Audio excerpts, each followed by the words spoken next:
All right, we are back with the RW Wrestling Podcast, and we are reviewing the Royal Rumble 2018, where the theme song is "King Is Born" by Aloe Black. You suck. I'm just gonna tell you that. Why are we doing 18? We started off with Jack Gallagher and Drew Gulak and T.J. Perkins versus the Lucha House Party, being called Lucha House Party. The extreme pre-show up here. We have a full show worth of pre-shows. Yeah, so many seats. Kalisto, we're empty. Kalisto did a figure four to Gulak. Kalisto did a head scissors takedown to TJP. Dorado did a standing moonsault to TJP. Lucha House Party did a triple moonsault onto the heel team. TJP did a dropkick to Dorado off the top rope. Gallagher did a heel hook to Dorado. TJP did an Indian Deathlock to Dorado. Dorado did a sunset flip to TJP. At this point in time, Gallagher was on the second rope, and he was moving towards the middle, trying to do a splash, and Drew Gulak was getting in his face saying, "No, you can't jump off the ropes, no fly." And Jack Gallagher keeps going, "It's fine, it'll be fine." Yeah. Well, because of the arguing, he missed his splash. Metalik did a nice elbow to Gulak. Dorado did a cutter to Gallagher and Gulak. Metalik did a tope to Gallagher and Gulak. Then at this point in time, TJP attempts to roll up Kalisto and grab the tights while he reverses it, and Kalisto does the Selena del Sol to TJP, so the Lucha House Party take home the win. Blah. Yeah. I like that finishing maneuver, the Selena del Sol. I love that. I just like the way it looks. The Selena Gomez? Of course, they got guys who can take the move. I mean, he wouldn't be able to do that on, say, like Triple H or somebody. Yeah. Yeah, no, I'll agree with that. You know, it's a move that, like, a Big E wouldn't look as good taking. Yeah. Not to mention, I think Kalisto will get squashed by somebody like Big E or whoever. So... Yeah. This was the pre-show of the pre-show because 205 Live was not getting love at this point. At what point were they ever?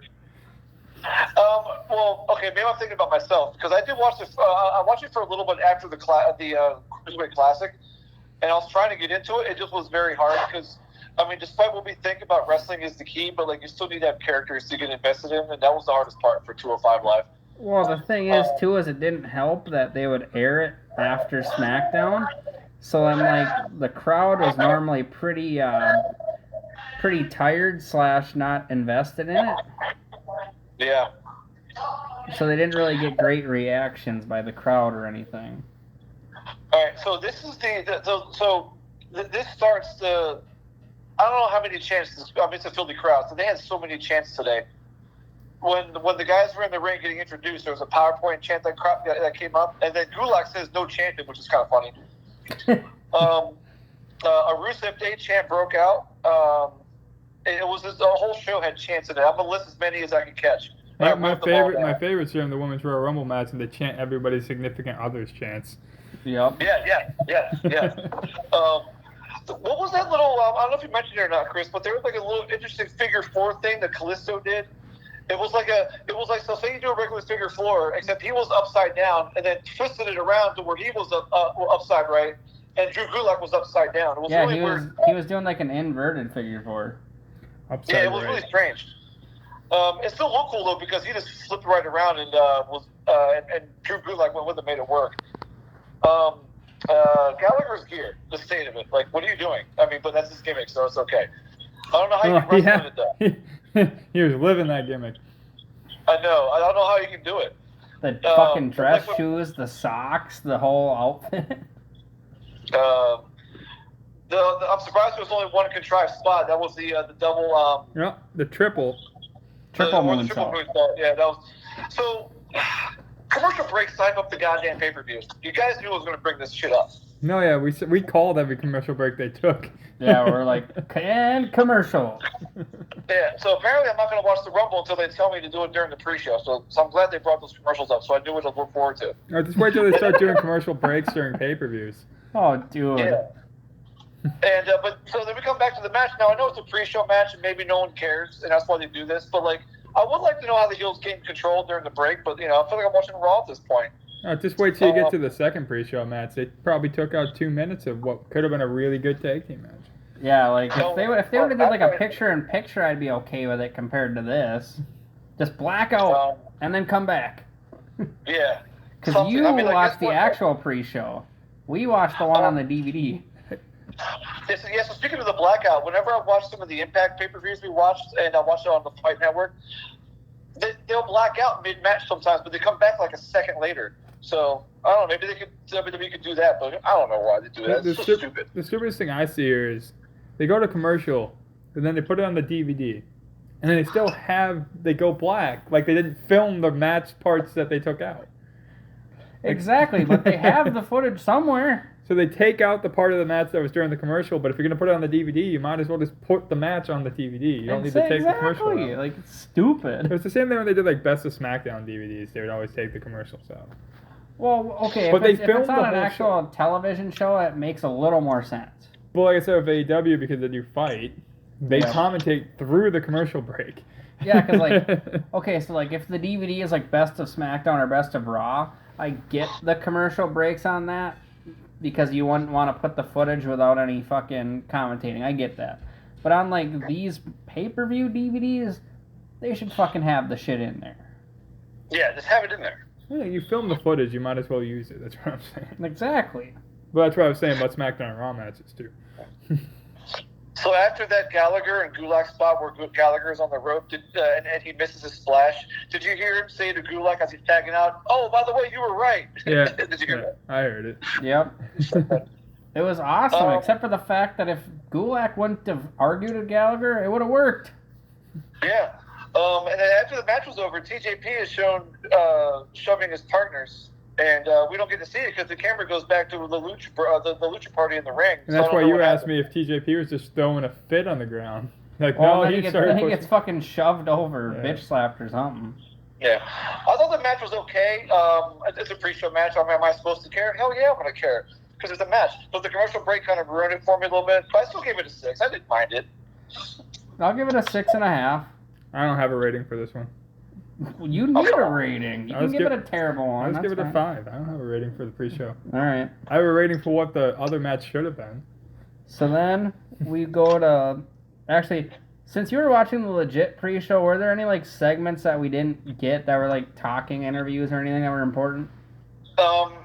I skipped all the stuff in between the matches. Yeah. I don't want to go through it all. You're just like us. Yeah. Who gives a shit about the pre-show? So when I fast forward, so I'll scroll down I scroll through the broadcast until I see another ring. When guys are in the ring, all I saw was that big desk with all 4 of the panelists sitting at it. So I was like, I'm skipping. Skip. Okay. Skip. So then we go to Luke Gallows and Carl Anderson versus the Revival. They should have gave this time. They should have put it on the main show. Should have had the titles on it. Fuck the other matches they had. Something. Anything. So Anderson does a nice drop kick to Dawson. Gallows and Anderson do a flapjack to Dawson. Gallows does a slam to Wilder. Dawson does a dragon screw leg whip to Anderson in the ropes. Dawson just keeps working on Anderson's leg. Wilder does a chop block to Anderson. Gallows does a big boot and a splash to Wilder. Gallows does a super kick to Wilder and Dawson. Anderson does a spine buster to Wilder. Then Wilder does a chop block to Anderson and pins him. I like this match. This match was fun, even though it got cut again by a commercial. I just didn't like the all of a sudden ending. I thought it was doing really well, but I'm like, oh, this is pre-show, so it's probably going to end, and then it ended. Like, if they would have ended with a shatter machine, I would have been like, okay. I'm betting that they were told to cut it short, maybe. I don't know. Yeah, but you didn't have to end it with a chop block.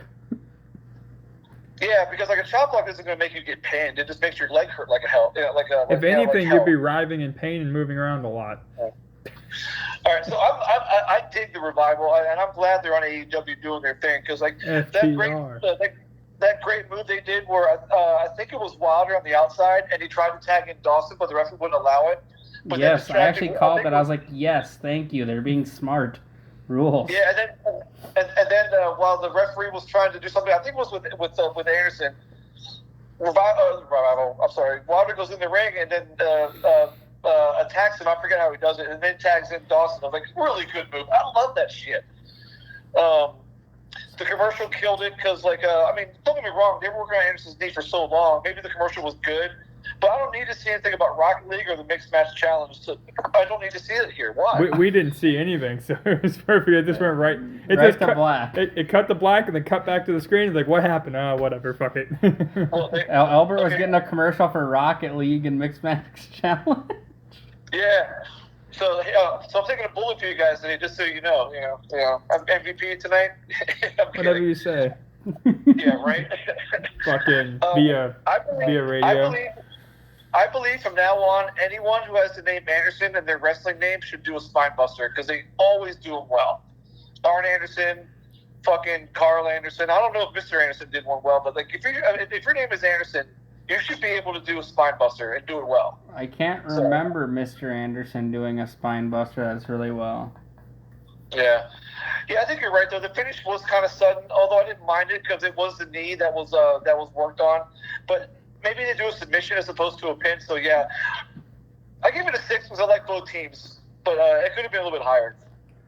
You know, I gave it a 6.5 just because of who was in it. I gave it a 6.5 as well. They can put on a 10 out of 10 match though.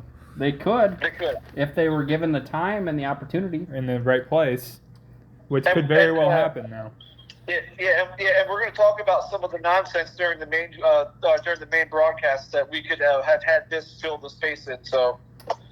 So then Bobby Roode comes out and he does an open challenge for the United States Championship. And who said Bobby Roode wasn't over? This is my thing throughout this entire show. Bobby Roode is over, and they never did anything with it. Nothing. It's and there's all kinds of people on this card, including the pre-show, that you can say that these guys were not given the chance.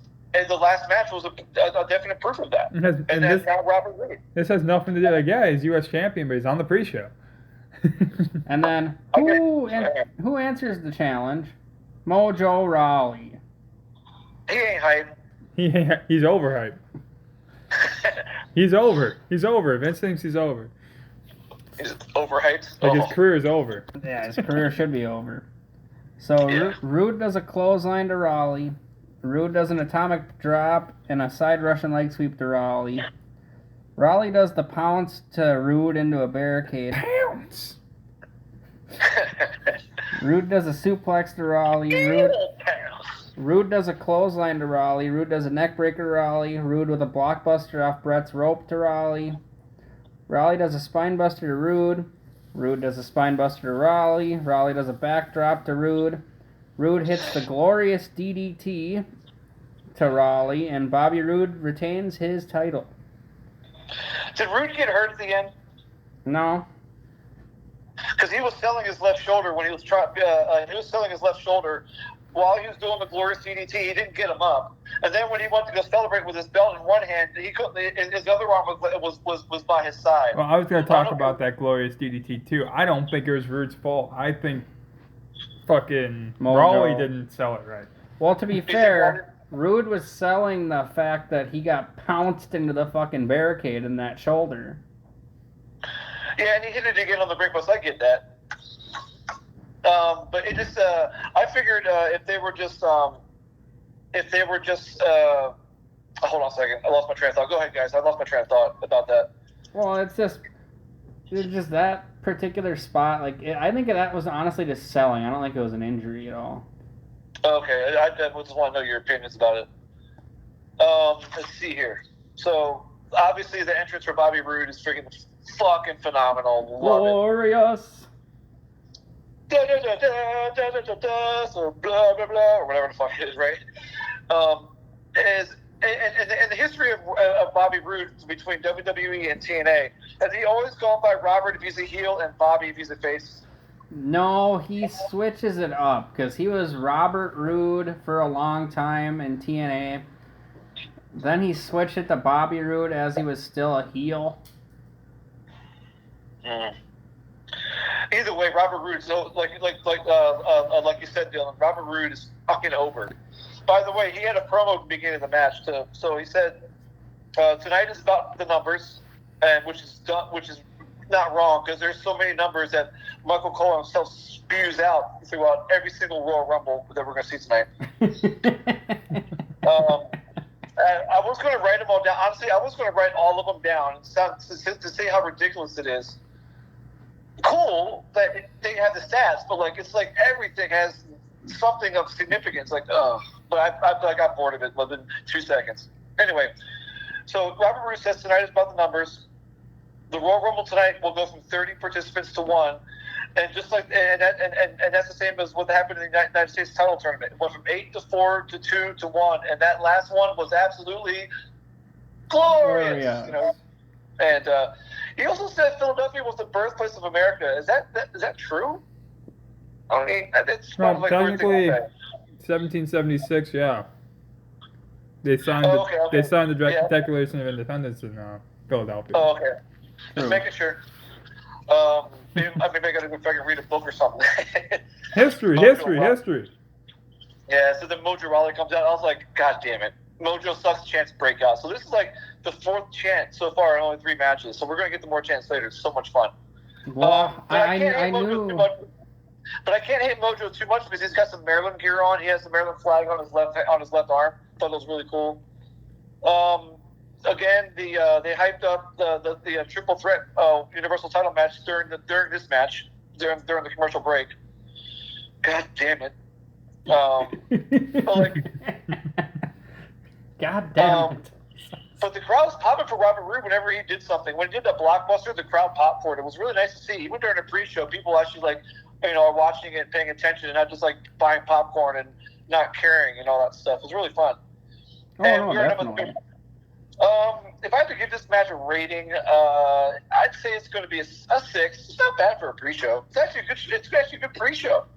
I gave it a 6.5 just because I really do like Roode. Yeah, 6 works. I don't like Raleigh though. I hate Raleigh, but I love Roode. Who else was on the roster that could have come out? Because could there have been anybody else on the roster who wasn't in the Rumble? Well, even then, he could have come out in the Rumble anyway. I mean, Dolph Ziggler came out of retirement out of nowhere in this match or in this Rumble. And speaking of that, well, the thing is they could have had a lot of different people because they could have had 205 Live guy come out.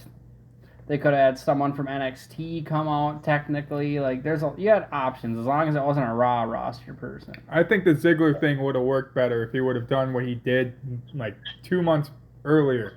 If he would have been gone for like 3 months after giving up the U.S. title and retiring, and then came back in the Rumble, that would have been better. Well, he didn't even technically retire, so... They said, quote, when he came out to the ring, that he retired after winning the U.S. title. That's exactly what they said when he came to the ring. Yeah, but it doesn't matter what you say. The story is, he won the U.S. title, he comes out on Smackdown, he drops it in the ring and just leaves.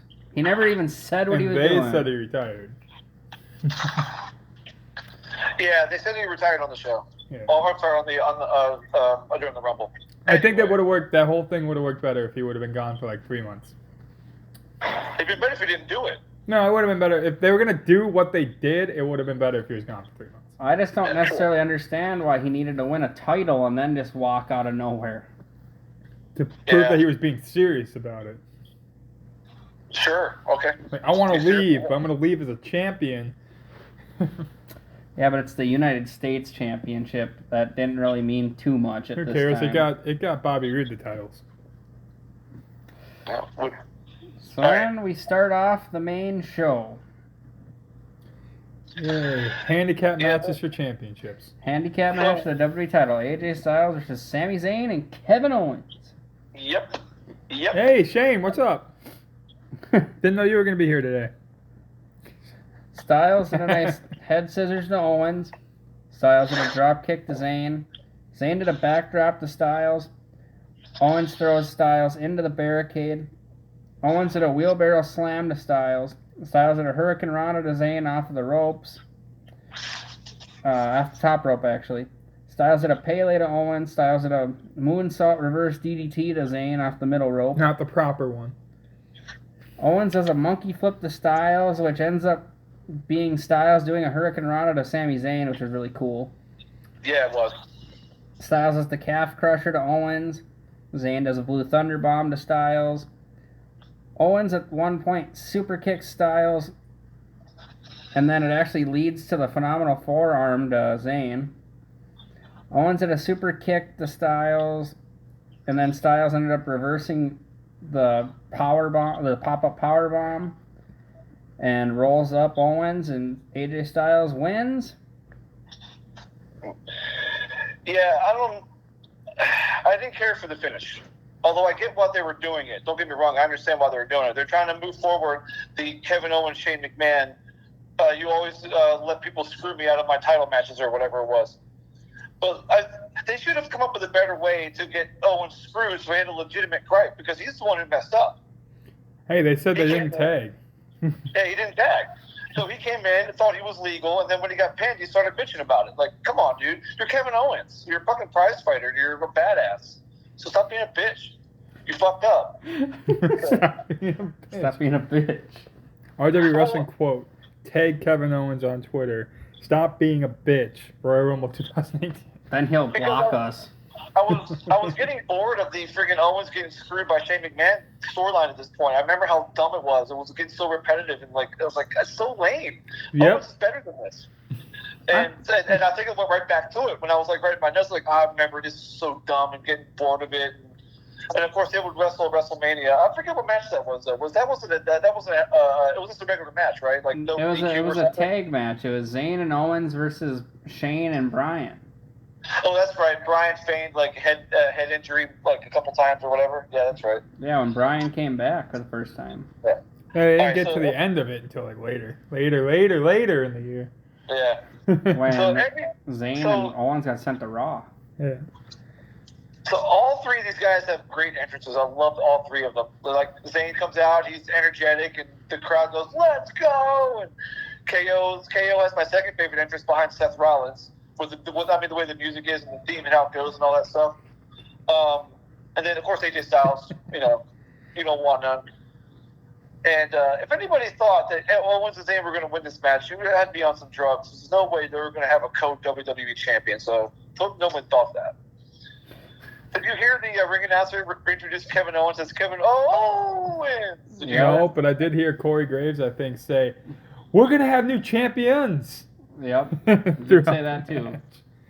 Like Shut up. He kept saying Shut up. champions. I heard Owens too. Okay, so we had an AJ Styles chant. We had the Olay chant for Sami Zayn. We had a Met Kyoto chant, by the way. And we had a Yet chant. This crowd knows their fucking shit. I love this crowd. So much fun. I like the idea that like Kevin Owens and Zayn were trying to piss off Styles by tagging each other in. It was a little too long for that point, though. Yeah, but I'm glad you're right, though. I'm glad they ended though when Kevin Owens decided to be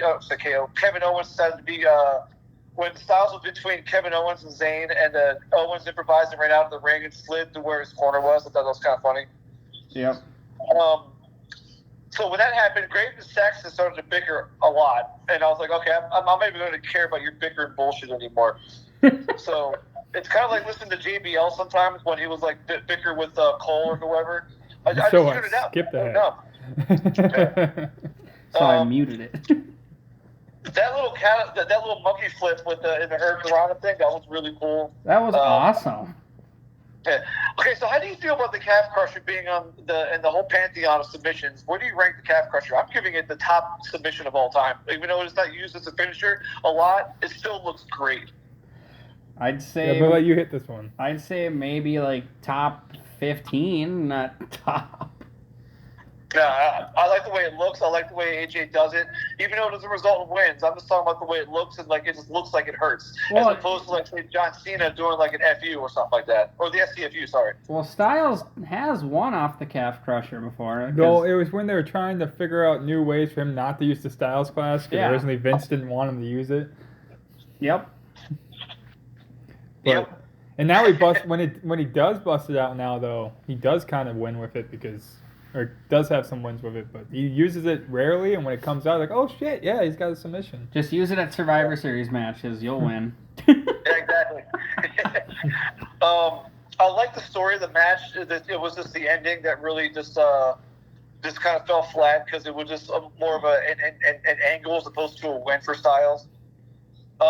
I still give the match a 7.5. I like all the guys in the match, and they all knocked it out of the park, except for the finish, which is not their fault. To the point of your angle instead of a match, the whole idea of a handicap match for the World Championship is an angle in itself. So. I gave it a 7.5 as well. Like, it could have been a little bit better. I do like the fact that just due to the storyline, like, these two kind of got fucked because technically Zayn was the legal man. Because they do end up going against Styles in a 6-pack challenge match at Fastlane. Jesus. So I give them props for that because you had to set that up somehow. I gave it a 7. By the way, I I agree with you on everything you said. I just don't like the idea of handicap matches for world titles, so that takes a half point. I don't like the idea of it either, but you got to put Styles behind the 8 ball. And the believability of it's even worse.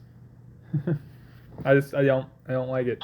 In theory, Owens has in the past beat AJ Styles clean 1-on-1. There was also that time where he beat him by countout where fucking Styles' foot fell through the space where the TV monitor is in the table. Yeah. I'm just getting that whole, like, why does he need an extra person? He's done it before. Because Zayn hasn't, of course. And then he still couldn't. But yeah, I gave it a 7. So then we have a backstage segment. Who's back there, Albert? Well, before we get to that, we have the Kid Rock, and it sounded like Kid Rock, with his WrestleMania song and the WrestleMania hype video. And it has to keep informing us how many days there is to WrestleMania. I was thinking, the only reason I wrote this down is because I expected to see this like 3 more times before the show was done. How many times was it seen total? Apparently once. So apparently I have once. I was waiting to see 70 Days Away like 4 more times before the show ended. I guess we only saw it one time. I'll give WWE credit on that shit. Yeah, but we did get to see fucking Rousey point at the sign stupidly 3 times. Yeah, well, we'll talk about filler later because there is like some Victory Road level of filler in this. So there is some good filler in this pay-per-view. Yeah, we'll get to one of the other fillers later. It's just like, oh god, why? Anyway, okay, so Kevin Owens and Sami Zayn are arguing with Shane backstage about how Zayn was legal and KO got pinned, or Owens got pinned. And they asked Shane if they saw what happened over and over again, and Shane says, "Yep," and then walks away. I like that. Well, to be fair, do you remember the yup thing? Yeah, it was their answer to Daniel Bryan's yes chant. They legitimately had shirts that were yup, yup, yup. Oh, yeah, I know. There was a yep chant during their match. That's great. So then we went to another match that I thought was pretty damn good. 2 out of 3 falls match for the Smackdown Tag Team titles. The Usos Jay versus Shelton Benjamin and Chad Gable. Usos Jay. Okay, Jay Uso, not Jay Uso, but Jay Uso. J.Uso. At j.uso.com or something like that. Is that what you're trying to say? We're trying to make the difference that they're both Jay Uso. So, all right. Before the match starts, Gable and Benjamin come out to the ring, and then the Usos come out, and they have a good little promo. Because by then they had just got their Uso penitentiary gimmick, and so Jay says, well, I mean, there's things I'm leaving out, but this is the gist of it. Jay says, "We stay ready, so we don't have to get ready." I love that line. Then Jimmy says, "How do you prepare for 2 brothers who arrived from the womb to the tomb?" Jay says, "You can." The crowd chanted with him. Jay says, "This ain't merch, it's a lifestyle." And they both go, "Welcome to the Uso Penitentiary," and the crowd just goes right with them, and it's so good. I love hearing it. It's so much fun. Day 1-ish. Their day 1 is H. Day 1-ish. Day 1-ish.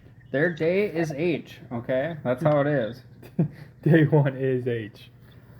Yeah, that's what Breezango said, and that was hilarious. So Gable did a German to Jay Uso. Jay, which Jay? Jay or Jay? Jay. Jimmy? Jay. Jimmy did a chop to Gable. Gable did a chop block to Jimmy. Benjamin did a chop block to Jimmy. Benjamin did a leg lock to Jimmy. Gable did a dragon screw leg whip to Jimmy. Benjamin and Gable did a double knee to Jimmy. Jay did a tope to Benjamin and Gable. Jay did a crossbody to Gable. Jay did like the Umaga hip attack to Gable. Gable did a tiger suplex to Jay, which was awesome. Benjamin did a buckle bomb to both of the Usos. Then pay dirt to Jay. Yeah, that looked great. Benjamin did a dragon screw leg kick to Jay. Gable did a moonsault to the Usos outside the ring. Jay did a splash to Gable. Jimmy did a super kick to Benjamin. The Usos did a super kick to Gable. Super kick party! Benjamin and Gable did a Jesus. clothesline powerbomb combo to Jimmy on the outside. Gable did an overhead kick to Jay. And Jay just kind of rolls up Benjamin. So the Usos win. Yeah. The weird thing is the 2-0 finish. Usually a 2 out of 3 falls goes 2-1. I thought this was really cool when I first saw it. Although I felt like the way they finished it, where Chad Gable looked like a moron because he wasn't able to catch on to the fact that Ben was getting pinned. Although he did jump at him and he still bumped for it, like if you're trying to break up the pinfall.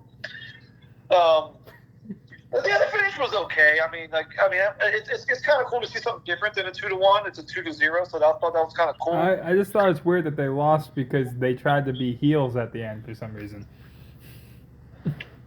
Well, Yeah, technically, makes you wonder Gable what and they do, Benjamin were the heels the whole time. Yeah, but just using Jay and Jimmy Uso pretty much become heels pretty damn close to after this.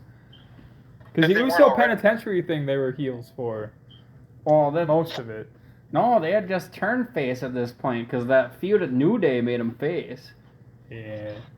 Yeah, because they came out so they fought New Day for a little bit as the Uso penitentiary gimmick, or with the Uso penitentiary I don't gimmick, and then remember they much showed about some respect to the New Day in the ring, and they shook hands or whatever the fuck they did. Yep. So they were faced by this point, yeah. Either way, they didn't act heel or face. Anyone did until the very end, and they ended up losing because of it. Yeah, and then you see like Benjamin and Gable all crying like a little couple bitches, like what happened? What'd you do? Like, no, you guys fucked up. Of course, shut up.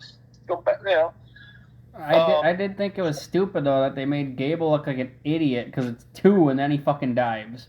It's like you had the whole time. You were up there the whole time. Yeah, I thought the kind of the whole time I'm wondering if Chad Gable was thinking, I would love to think of a cool nickname down the line. What could it be? What could a new nickname for me be? Hey, he got his name back, so it's fine. Sure he did. Yeah. Oh, now he's doing thrust pumps in the middle of the ring with Daniel Bryan and Otis. Yeah. Oh God, I heard about that. I was like, get the fuck out of here. Jesus Christ. I mean, did Disney buy WWE? We didn't know it. That's why they're catering to kids so much now again. I don't know. I mean, they're lighting the Fiend and Potentially Alexa Bliss on fire, so that's not Disney to me. They're also telling us to make sure to watch Raw so that we can find out if Randy set her on fire or not. Well, at this point, it doesn't make any difference. No. So. The first fall was really cool because there was a story being told. Which of the Usos had their knee fucked up? Jimmy had his knee fucked up, and they kept going after it. Okay. That dive, however, though, the heat got lost after Jay did his over the top dives on both Gable and Benjamin. The ones where he looked like he was almost about to trip. Yeah, Yeah, I thought he almost tripped over the ropes both times. Yeah, well, I don't know about the second time because I think the second time he did like a tilt-a-whirl over, so he didn't touch the ropes. But the one where he jumped onto Benjamin, his foot caught the rope. Luckily, Benjamin caught him, or else he would have been hurt. So good for that. After that spot, this crowd went dead. I mean, they weren't doing anything for the rest of this match. Even when Gable did his moonsaults to both the Usos, it was like yay, and then silence. It was like nothing. Pop for the spot, but who cares about the match? Okay, I don't know what the hell that was all about. I was enjoying the match, but the crowd definitely wasn't having it. I mean, they weren't booing it out of the building or anything.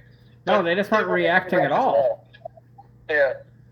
The super kick party ending ending the first fall was fun. I was marking out so I was wondering, do you think that the Usos were doing super kicks a lot because they were told to do it to mock like the Young Bucks or something like They that? did start doing super kicks a lot after the Young Bucks created Super Kick Party. They were doing super kicks back in 2010. Well, I'm talking to the extent they did like 8 super kicks like right in a row, more give or take. Yeah, that was one of their moves that they were doing, because even back in like the older video games, like 2012, that's one of their finishers is a super kick. I remember saying while we were watching this match, like, man, if the Usos ever face the Young Bucks, I got it. Super kick counter on the screen, please. Yeah, you know what they would do? They would super kick each other, and their feet would like meet in the middle. So they're just sitting there like with their feet touching each other. I mean, like, what else are you gonna do?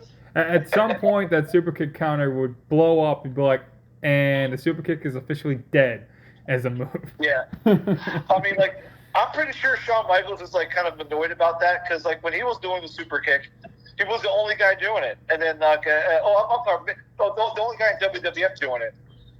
Still the only, yeah. And now it's like, now it's not even a finisher anymore, except when he does it.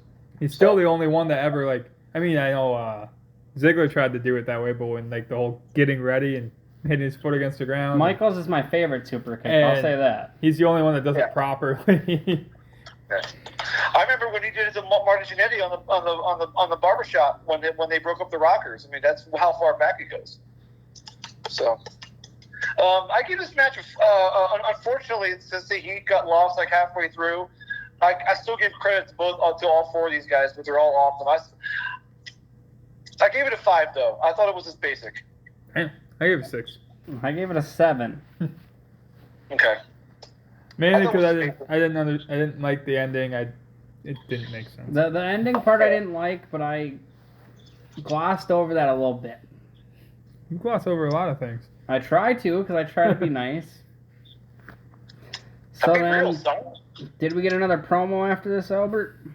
No, but here comes Victory Road filler part number 1. Victory Road filler part number 1. So they go right to the Men's Royal Rumble, and they had the fucking 6-minute video talking about all these numbers. Like, was the second Michael Cole said, we're going to do it in the Men's Royal Rumble, and it's all about the numbers. I was like, oh, shit. So it was a 6-minute video talking about shit like 30.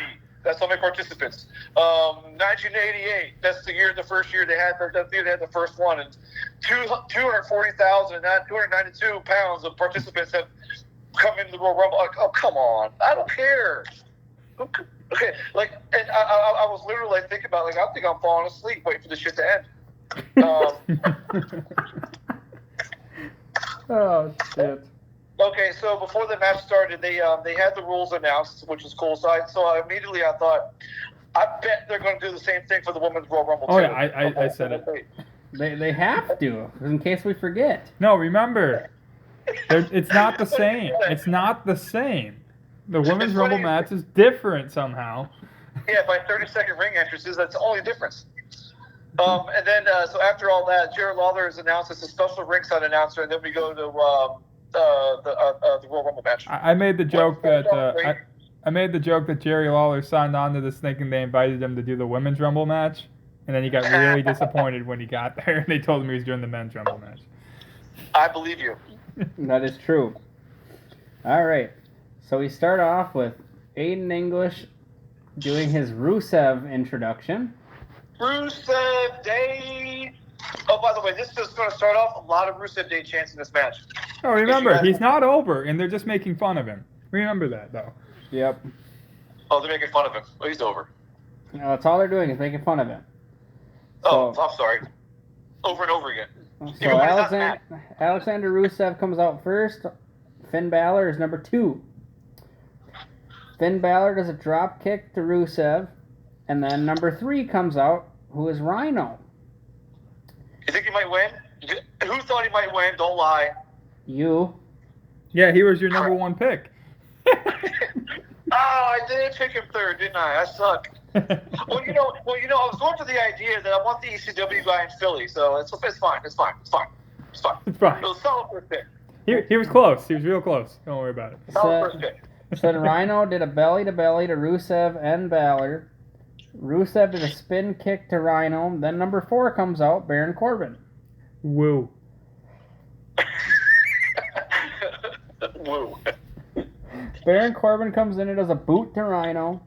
Corbin does a clothesline to Rusev. Rhino does a belly-to-belly to Corbin. Corbin then does the deep 6 to Rhino. Deep sex. Corbin does the end of days to Rusev on the outside. Corbin does a backbreaker to Balor on the outside. And then number 5 comes out, Heath Slater. 1 second. Who the hell pissed in Baron Corbin's Wheaties in this morning? I don't know. He was annoyed.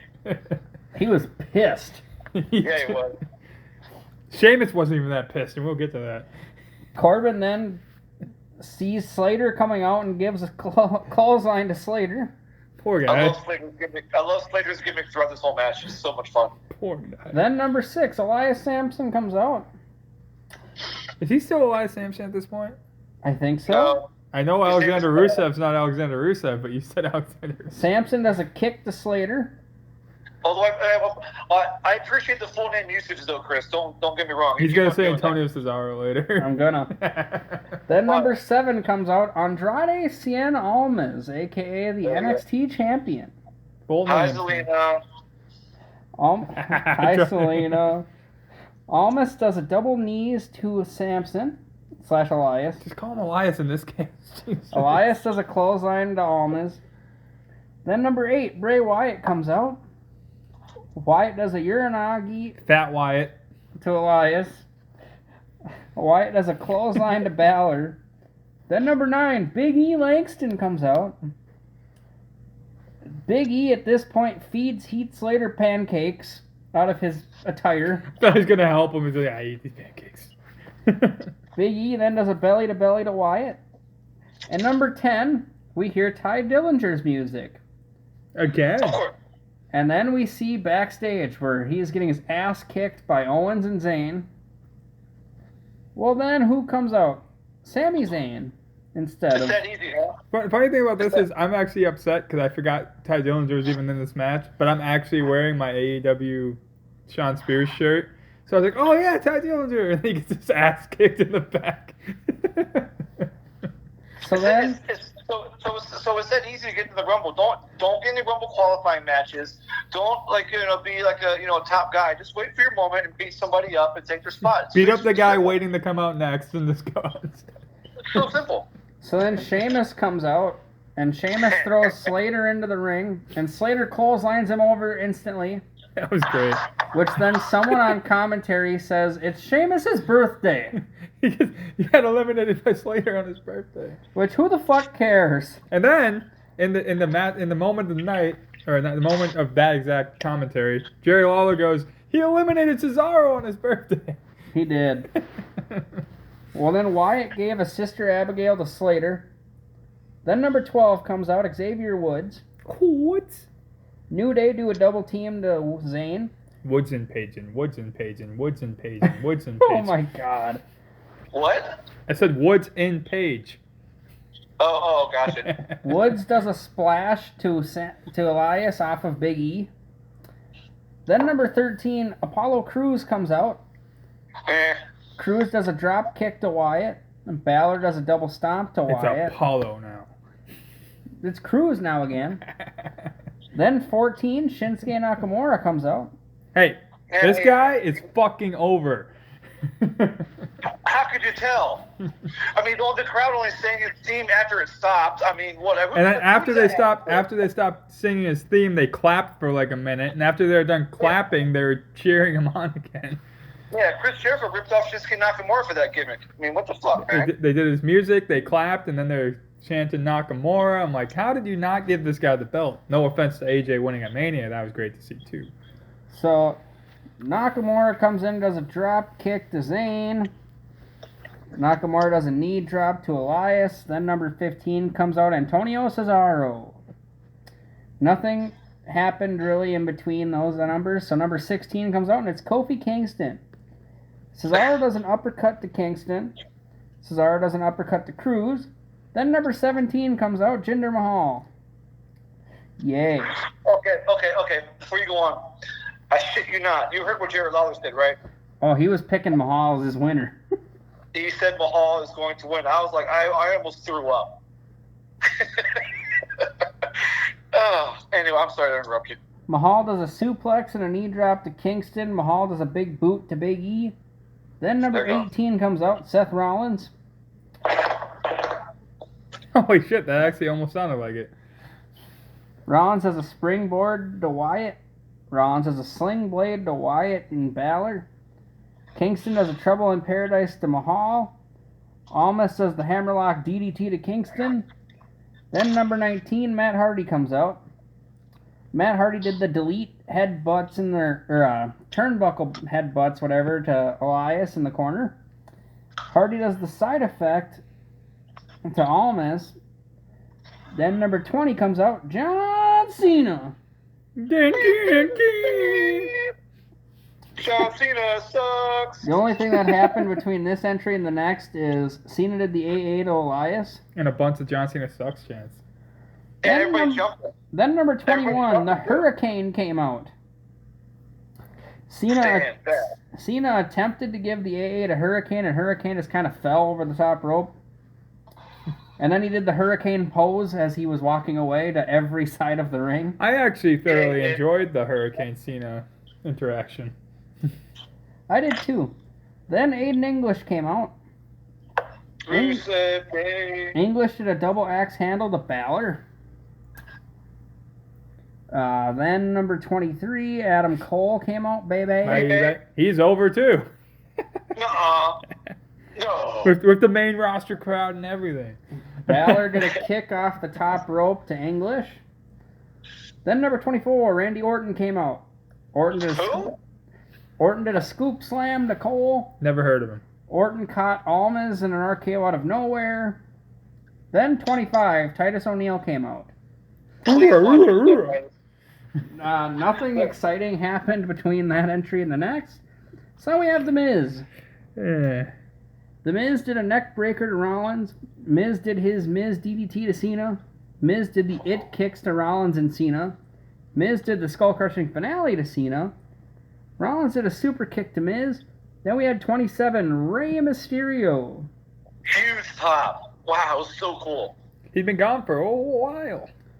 I know. Mysterio did a tilt-a-whirl head scissors to Miz. Mysterio did the seated senton and the 619 to Miz. Then 28, we had the big dog, Roman Reigns. The head of the table. Reigns did his corner clotheslines to Miz. Reigns did a Superman punch to Bo Dallas and Curtis Axel somehow at the same time. Yeah, I didn't understand that. The force from hitting the one guy took the other guy down. Rollins did the curb stomp to Miz. Reigns and Rollins did the shield power bomb to Miz over the top rope. 29. Oh, yeah. Gold Dust. Yeah. Gold Dust did the atomic drop to Orton and Cena. Then number 30, Dolph Ziggler The most came amazing out. comeback of all time. Nobody saw it coming. Ziggler did a super kick to Cena and Orton. Goldust did a scoop slam to Ziggler. Ziggler did a super kick to Goldust. You talking about that scoop slam? I'm actually really surprised they didn't have Orton and Goldust do that to each other, or at least try. Oh, that'd been awesome. Ziggler did a zigzag to Nakamura. Cena did an AA to Balor. Mysterio did a 619 to Reigns and Cena.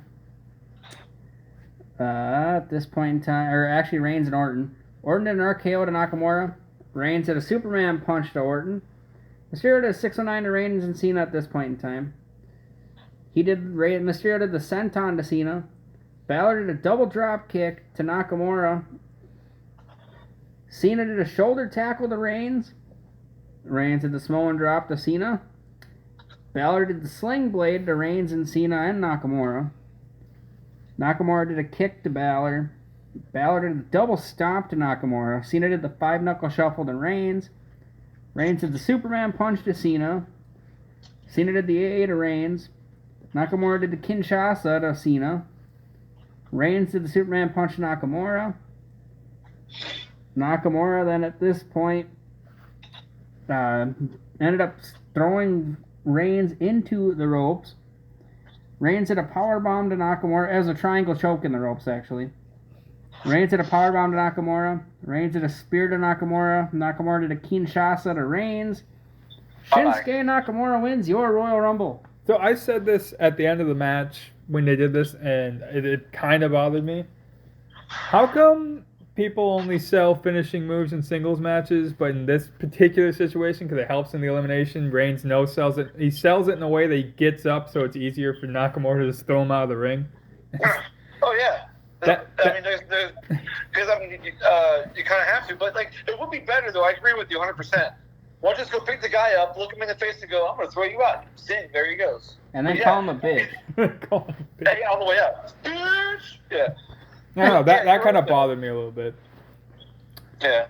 True. So after Nakamura wins, and he's sitting there huffing and puffing and, doing his gyrations and all that stuff, Renee Young comes in and says, "Have you made a decision as to who you're going to face at WrestleMania?" And I'm like, God damn, you give me a chance to relax. Jesus Christ, calm down. Calm down, Renee Paquette. Yeah. But the crowd is already chanting AJ Styles, and that's what Nakamura says. And then Nakamura points to the WrestleMania sign twice. And then everything, it should have been great because this is coming off everybody knowing what they did at Wrestle Kingdom. So it's like, oh, this is what they can do? And I marked out for that because I thought the same thing. And then we got sort of a little... It wasn't bad, but... Yeah, it was not... It just wasn't what anyone expected. And I don't know if it was WWE or, I'm sorry, Vince stepping in and saying, well, our fans won't understand it, or I don't want you to do that because I don't like it, or whatever the reason was. This wasn't Wrestle Kingdom. I don't know, but I do have the list of who got eliminated by who and when. Rusev got eliminated 12th by Wyatt and Matt Hardy. Balor got eliminated 27th by John Cena. Rhino was first by Baron Corbin. Baron Corbin was second by Finn Balor. Heath Slater was fourth by Bray Wyatt. Elias was eliminated 15th by Cena. Andrade Cien Almas 18th by Randy Orton. Wyatt 13th by Matt Hardy. Big E 8th by Jinder Mahal. Zayn was 5th by Shinsuke Nakamura. Sheamus 3rd by Heath Slater. Xavier Woods 7th by Jinder Mahal. Apollo Crews 6th by Antonio Cesaro. Nakamura obviously won. Cesaro was 9th by Rollins. Kofi Kingston 11th by Andrade Cien Almas. Mahal 10th by Kofi. Rollins 22nd by Reigns. Hardy 14th by Bray Wyatt. John Cena 28th by Shinsuke Nakamura. Hurricane 16th by John Cena. English 17th by Balor.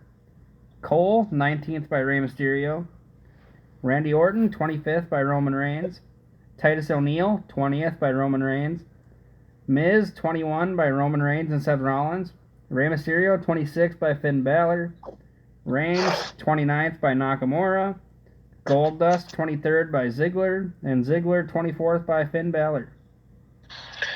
Yeah, this Royal Rumble was so much fun. When I watched it, Nakamura won. It was freaking fantastic. I'm so glad that they didn't go back to Roman Reigns winning it. I mean, Roman Reigns is going to go to WrestleMania anyhow, so what difference would it have made, right? So, yeah, keep going. But with Nakamura winning, it was something different. It was something like people were expecting it. Unfortunately, like we were just talking about a second ago, the way it went down afterwards was not expected. So we can talk about that. We can talk about that in another podcast. I actually have a point, not to talk about what went down after, but I figured something out. I asked a question. We figured it out. At least in the last, you said about 20, 25 years. At least since 2000. Yeah. Shinsuke Nakamura is the only Royal Rumble winner that is not currently a former world champion. Not saying that he had to win the Rumble and win the title. I'm saying he's never held a world title and he won the Rumble. Everybody else has. And I can only think of 3 examples in history, and that is Hacksaw Jim Duggan, Big John Studd, and Shinsuke Nakamura. That's good company. Everybody else who's won the Rumble has been world champion. Because Yoko won the world title, Hogan, Austin, Rock, Vince, Benoit, Ray. As much as I love Styles, he should have dropped the title. Where's that emoji where it shows like your mind's blown? That's what I would just put all over like fucking social media right now. I didn't even give that a thought. God damn, Shinsuke, they buried the shit out of you. Fuck. Oh well. Okay. They buried the shit out of you. Oh well. They could always save him one day. They just have to build. They him gave up. up on him pretty quickly after this. Yeah, I mean, I'm pretty sure, like, he's, I mean, like, all these guys aren't unhappy with their spot. Some may be, because they're not being fulfilled creatively, but they're getting paid, and they're going out there doing what they love, so at least there's that. I mean, you have some guys who are just upset with their spot, maybe. And, Kalisto's buying nice-ass cars, apparently. Kalisto fucking posted a fucking McLaren on his fucking Twitter page today. I'm like, where do you get the money to buy a McLaren? What's a McLaren? $650,000 plus supercar. Oh, jeez. Now you know. It's one of my favorite cars ever. So I got a bunch of notes about this Rumble match. So the Rusev Day chants. Woo! There's a lot of them in this match. Oh fuck yeah, there was. There was one. By the time Aiden English had come out, he came out like number 23 or 22. English. Ah, shit! I got lost the page. Yeah. I'm on a different page. That was the seventh Rusev Day chant in this match alone. English was 22nd. Yeah. So when he came out, the Rusev Day chants came up, and Rusev's not even out there. It's just association, and so that was the 8th Rusev Day chant in this match, including when Rusev was obviously out there, and Lana would get one later. So Rusev's not over at all. Oh, duh. Hey, No. what did you think about that quick line by Corey Graves asking if he thought Balor Club participants celebrated Rusev Day? I didn't even hear it. I thought that was pretty actually clever. I'm going to bring it up now because I won't remember it. But, man, WWE didn't kick out that guy in the front row of the Bullet Club shirt. Nope. Yeah, so Rusev and Finn Balor have two of the best entrances in WWE at the time. So still surprised they're 1 and 2. Going all the way down to Elias playing himself to the ring with his guitar was fun. And of course, from Elias to Andrade to Wyatt to Big E and Dillinger and Sheamus, all of them have a hand in doing something with Slater, one thing or another. Minus Dillinger, except for getting his ass whooped backstage. Yeah, I think he's out there, right? You never made it to the ring. No, Sami Zayn did his part. Bray Wyatt came down. This whole match has like so many guys who were able to reach their potential. I mean, even Rusev and Balor. These guys can be main eventing WrestleMania spot, by now, but no, they couldn't get that brass ring apparently. Well, thankfully, Balor's on NXT at the moment, so he's not doing terrible. They gave it to Balor, who's the first ever Universal Champion, and just happened to separate his shoulder in the match that he wanted in. Don't take buckle bombs on the barricade. Don't do it. I loved Rusev in this whole match. He had a lot of bouye spots. He had one with Cesaro and one with Rusev. In fact, there was a cool one with Rusev. Rusev had one with Rusev? This is when everybody's outside the ring, or Rusev is still outside the ring selling whenever Baron Corbin would beat everybody up. And he was dead for like about 3-4 entrants when 4 people had come out. And he's still on the outside selling whatever the fuck happened to him. And Rusev gets up on the apron. Crowd goes, yay. Wyatt was to kick him back down, crowd would go boo. And they did that like 2 or 3 times. I thought that was really unique. Big E with the pancakes, the Kofi spot was fun. Although it was silly, it was still fun. Don't get me wrong, it was still silly as shit. It was cool as fuck how they launched Kofi back into the ring, though. That was cool. Yeah, that was the cool part. It was like they grabbed by his foot and his foot would catapult him over the ropes. And of course, Almas is like, I'm gonna throw you out this way. No, I'm gonna PCO you and throw you out the other way. Which that was smart though. PCO. That was smart though, because otherwise they would have fucking caught him again. Yeah. Let's see, Jinder Mahal, of course, Lawler's so stupid. Mahal's gonna win. Whatever. Seth Rollins comes out. Who else? Matt Hardy. Delete goes all over the crowd. John Cena sucks chance went up and mass the second he even hit the stage. It was like, God, Cena sucks. It's so good. Poor John Cena, but he doesn't care. He loved it. Yeah. Aiden English comes out, Bruce Day chant number 8 happens, and then Adam Cole, baby. I love that shit. Randy Orton. There's a lot of guys in this match who are really, really good. And it was so much fun to see. Of course, Titus O'Neil comes out. The first thing I think about is, like, please watch your step and don't fall under the ring. Not yet. That's at the next Royal Rumble this year. This is the greatest Royal Rumble. Apparently. I'm sorry. I got my timeline mixed up. Sorry about that. Yeah, we got to go to Saudi to see him trip. Yeah, the 50-person Rumble, the greatest fucking idea of all time. The greatest Rumble. Okay, so Roman Reigns, he comes out. Boo! Whole crowd just shits on him. He punches and clotheslines everybody, and everybody bumps for him. Everybody's shitting on Roman Reigns. Boo! Titus gets thrown up by Reigns. Boo! No one is giving Reigns any credit whatsoever because this crowd hates him. Everyone in Philly hates him. The shit with the Miztourage, boo! Everyone's just booing Reigns. I think it's hilarious. It's unfortunate, but it's still hilarious. Don't get me wrong. I think it's fucking funny that he gets booed out of the building. And then all the way. So Nakamura starts getting the chance. He starts taking over the chance after the Final Four happens to be with Reigns, Cena, Balor, and Nakamura. People were chanting Nakamura throughout the rest of the match, especially when they got down to Reigns and Nakamura. I thought that was really cool.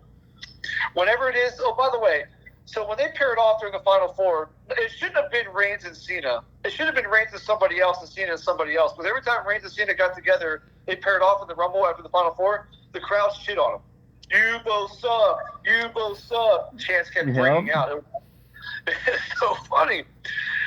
Cena and Reigns did a little. They both set up their dumb little. Reigns went for a Superman punch. He set it up by jerking his wrist off and then hitting the mat and all that shit. Cena reversed it. And then Cena goes for his 5-knuckle shuffle setup, and Balor interrupts it. Crowd pops. Balor got eliminated by Cena. Bullshit chance for ringing out. Good Lord, it was so loud. But expected, though. No one thought Balor was going to win that match. I didn't think he was going to win. I thought Nakamura was going to win, but that was just me. It's all finishers and the fucking between Nakamura and Reigns, and then Nakamura gets to Kinshasa, throws him out, and I'm marked out because there's always that one small chance where you think Roman Reigns is going to win and continue the freaking small chance. What's that? You think there's a small chance Reigns is going to win? I'm more shocked as a chance, there's always that chance, but there's the swerve isn't that Nakamura wins, but that Reigns wins when you all think Nakamura is going to win. It's a lot of metaphysics going on around here sometimes with WWE. But the cool thing is that when Nakamura hit the Kinshasa on Reigns, and Reigns is up on his feet, and Nakamura has him by his back and his neck, and you can see the crowd popping already for when Nakamura's about to win, and sure enough, the crowd goes effing nuts. And I jumped out of my fucking seat. I was like, yay, we're going to see Nakamura and Styles. I knew it. And then, of course, he announced the Styles. And we won't talk about that match at all. But to be fair, Nakamura and Brock would have been pretty good, too, because I saw their match that they had way back when, too. Yep. Because they also fought New Japan. They did.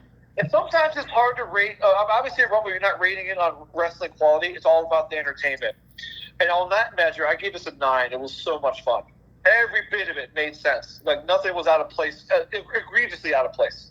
I'll agree with that. That's actually not bad. I thoroughly enjoyed my time watching this. It's better than the other one we got to review. Yeah, I'll give it a 9 too. Boost mine up a little bit. Were you going 8.75? No, I was going 8 originally, but hearing about it, I'm going 9. Fuck it. Fuck it, fuck it. Fuck it, fuck it. No quarters. Fuck it, fuck it. All right. So after the Royal Rumble was over, and just this is pretty much like the settle down spot. So there's going to be filler here. So the first bit of filler is Shane and Daniel Bryan and Stephanie McMahon and Kurt Angle are in the back. And it's basically a Raw and SmackDown. I'm better than you. We're doing better than you tonight, blah, blah, blah. Shane and Daniel Bryan are celebrating that Nakamura and Styles are going to be at wrestling at WrestleMania. But they're not in the main event, Shane and Daniel Bryan. So shut up. Jesus Christ. They're never in the main event. The Royal Rumble are never main events anymore. Yeah. So then Steph puts over the Women's Royal Rumble, and that can't be overstated how important that is. So Steph maybe not be the most integral part of it, but at least she recognizes it and she put her 2 cents in, or she put her foot down about it to Vince. Says we got to do this. So I mean, we'll talk about that later when the Rumble starts, but like it's so important, and I'm glad it happened. All right, so here we go. Victory Road level of filler number 2. The Colonel Rumble. Did you guys see this? Oh, no. No. Nope. They didn't put it on the DVD. I do remember it, though, when we watched it live. Me too. All right, so this was a Royal Rumble. I didn't do play-by-play or who the entrants were, but so this was like, who will be the next Colonel Sanders? I mean... I'm so glad that wasn't on there. I'm sorry. It's so funny. I mean, this right here makes me the MVP of this podcast, because I'm doing this. So you guys are laughing at me. Anyway. I'm laughing at all of it. Yeah, we didn't have no Colonel Sanders Royal Rumble on our show. But I do remember it when we watched it live. It was really We're like, what the fuck is this shit? All right, let's let him talk. Do it. Okay, so I have to talk about this. Okay, well, so a bunch of guys are in what is called the Colonel Rumble. So to determine who's going to be the next Colonel Sanders. The next wrestler to be the Colonel Sanders on TV. The entrants don't matter, because it comes down to Rusev and Miz in the final, and I feel bad for both of them. And they all have like little Colonel Sanders gimmicks. Like Miz has a little goatee, and Rusev has like white in his hair or whatever. So Rusev and Miz are out there fighting, and then there's one more competitor, and it's Ric Flair, and he's all Colonel Sanders up. His robe is white. He's wearing a white suit, and you can see him with the freaking fake mustache and the beard and the glasses and all that. And he comes out and eliminates both of those guys, and he's next Colonel. And I write the word next, and then we can talk about something else. Who the fuck cares who's the next Colonel Sanders? And it went nowhere, to be honest. It really didn't. Oh my god, the Colonel Royal Rumble. I can think about 10,000 better things to kill brain cells than this. Unfortunately, what would you rate the Colonel Royal Rumble match? What does DX do oh so well? What? What does DX do oh so well? Suck What it. are they known for? Does he suck it? The cross chop. Just suck it. That's all I got for you. Okay, so going back to when we were talking about the rival and Anderson and Gallows match, why the fuck was that not on the show and this was? How long was that segment with the Colonel Rumble? I'd say maybe 6 to 8 minutes. I don't know. No way. Okay. So maybe you're right that it's a good thing we watch the DVDs and not the WWE Network. Boom. We don't have to watch the Colonel Rumble. Just shit on the network real quick. The network I pay for. Now Ric Flair joins the list of multiple Royal Rumble winners. So good for him. Oh my god, you're gonna count that as official? No, I'm not. In 1992 and 2018. Colonel Rumble. All right, so then after that we went into the Raw Tag Team title match. I just can't believe Albert had to watch 3 Royal Rumble matches on the same show. Ha ha. And one, they're dressed as the same person. Eat your heart out. I watched 3 Rumble matches, and you guys only watched 2. Ha! You know, yeah, I'd rather not watch the Colonel Rumble. Moving on. I don't blame you at all. Moving on. So we go to a serious match. Raw Tag Team title match. Seth Rollins and Jason Jordan versus The Bar, Antonio Cesaro and Sheamus. Whew. Yeah. This match was not great. Rollins has a drop kick to Cesaro. Rollins has a cross body to Sheamus. For numbers of reasons, this match isn't great. Cesaro sent Jordan into the turnbuckle on the outside. Rollins has a tope to Cesaro and Sheamus. Sheamus has a top rope clothesline to Rollins. Sheamus and Cesaro both do a double clothesline to Rollins. Sheamus has a knee drop to Rollins. Cesaro does an assisted elbow drop to Rollins with Sheamus' assistance, of course. The Bar do a double backbreaker to Rollins. Rollins has a sling blade and a blockbuster to Cesaro. Rollins has a Falcon Arrow to Cesaro. Rollins has a frog splash to Sheamus and Cesaro. Sheamus does the bro kick to Rollins. Then Cesaro and Sheamus do a white noise off of Brett's rope to Rollins, and the Bar win the tag titles. So, before we talk about anything else, this is the last match Jason Jordan has had in the WWE, and he was seriously injured, so I'll point that out. That none of this was probably supposed to happen. No, I'm presuming that he was supposed to be in a good chunk of this match. Yeah, and they were going to play the storyline where Jason Jordan doesn't take direction very well from Rollins, and they would have, parlayed that in the match somehow. So, I don't know what to say. To be honest, I didn't know Jason Jordan legitimately got hurt. Because why was he out there so long? I figured it was part of the storyline. No, because this did eventually get marked down as his. I looked it up to make sure this was his last match that he had. Yeah, because there was that one point where he tags in and he literally is just woozy and he tags Rollins back and Rollins looks at him like, what the fuck? So I think they made it play like a part of the match story, but then because they spent like 3 minutes trying to figure out what to do because he saw Cesaro walk over there and then shrug his shoulders like, I guess we're just gonna do this.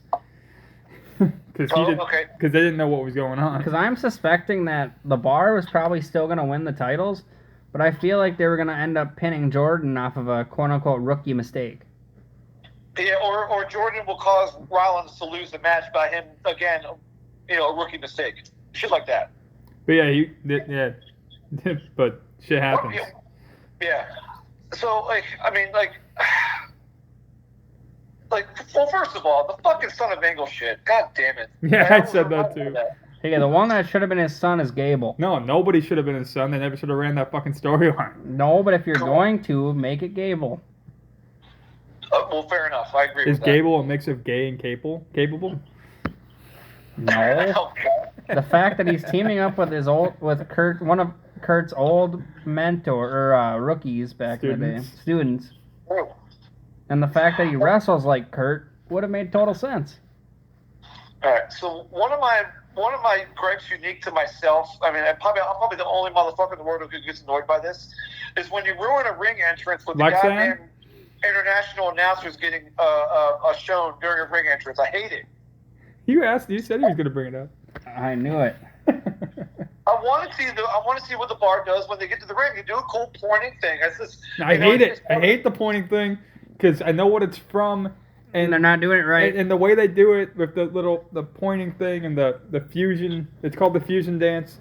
And in the actual show that they do it in, if you're not perfectly synced with the other person, it fucks up the fusion. So they would be this one mutant creature if they actually fused together.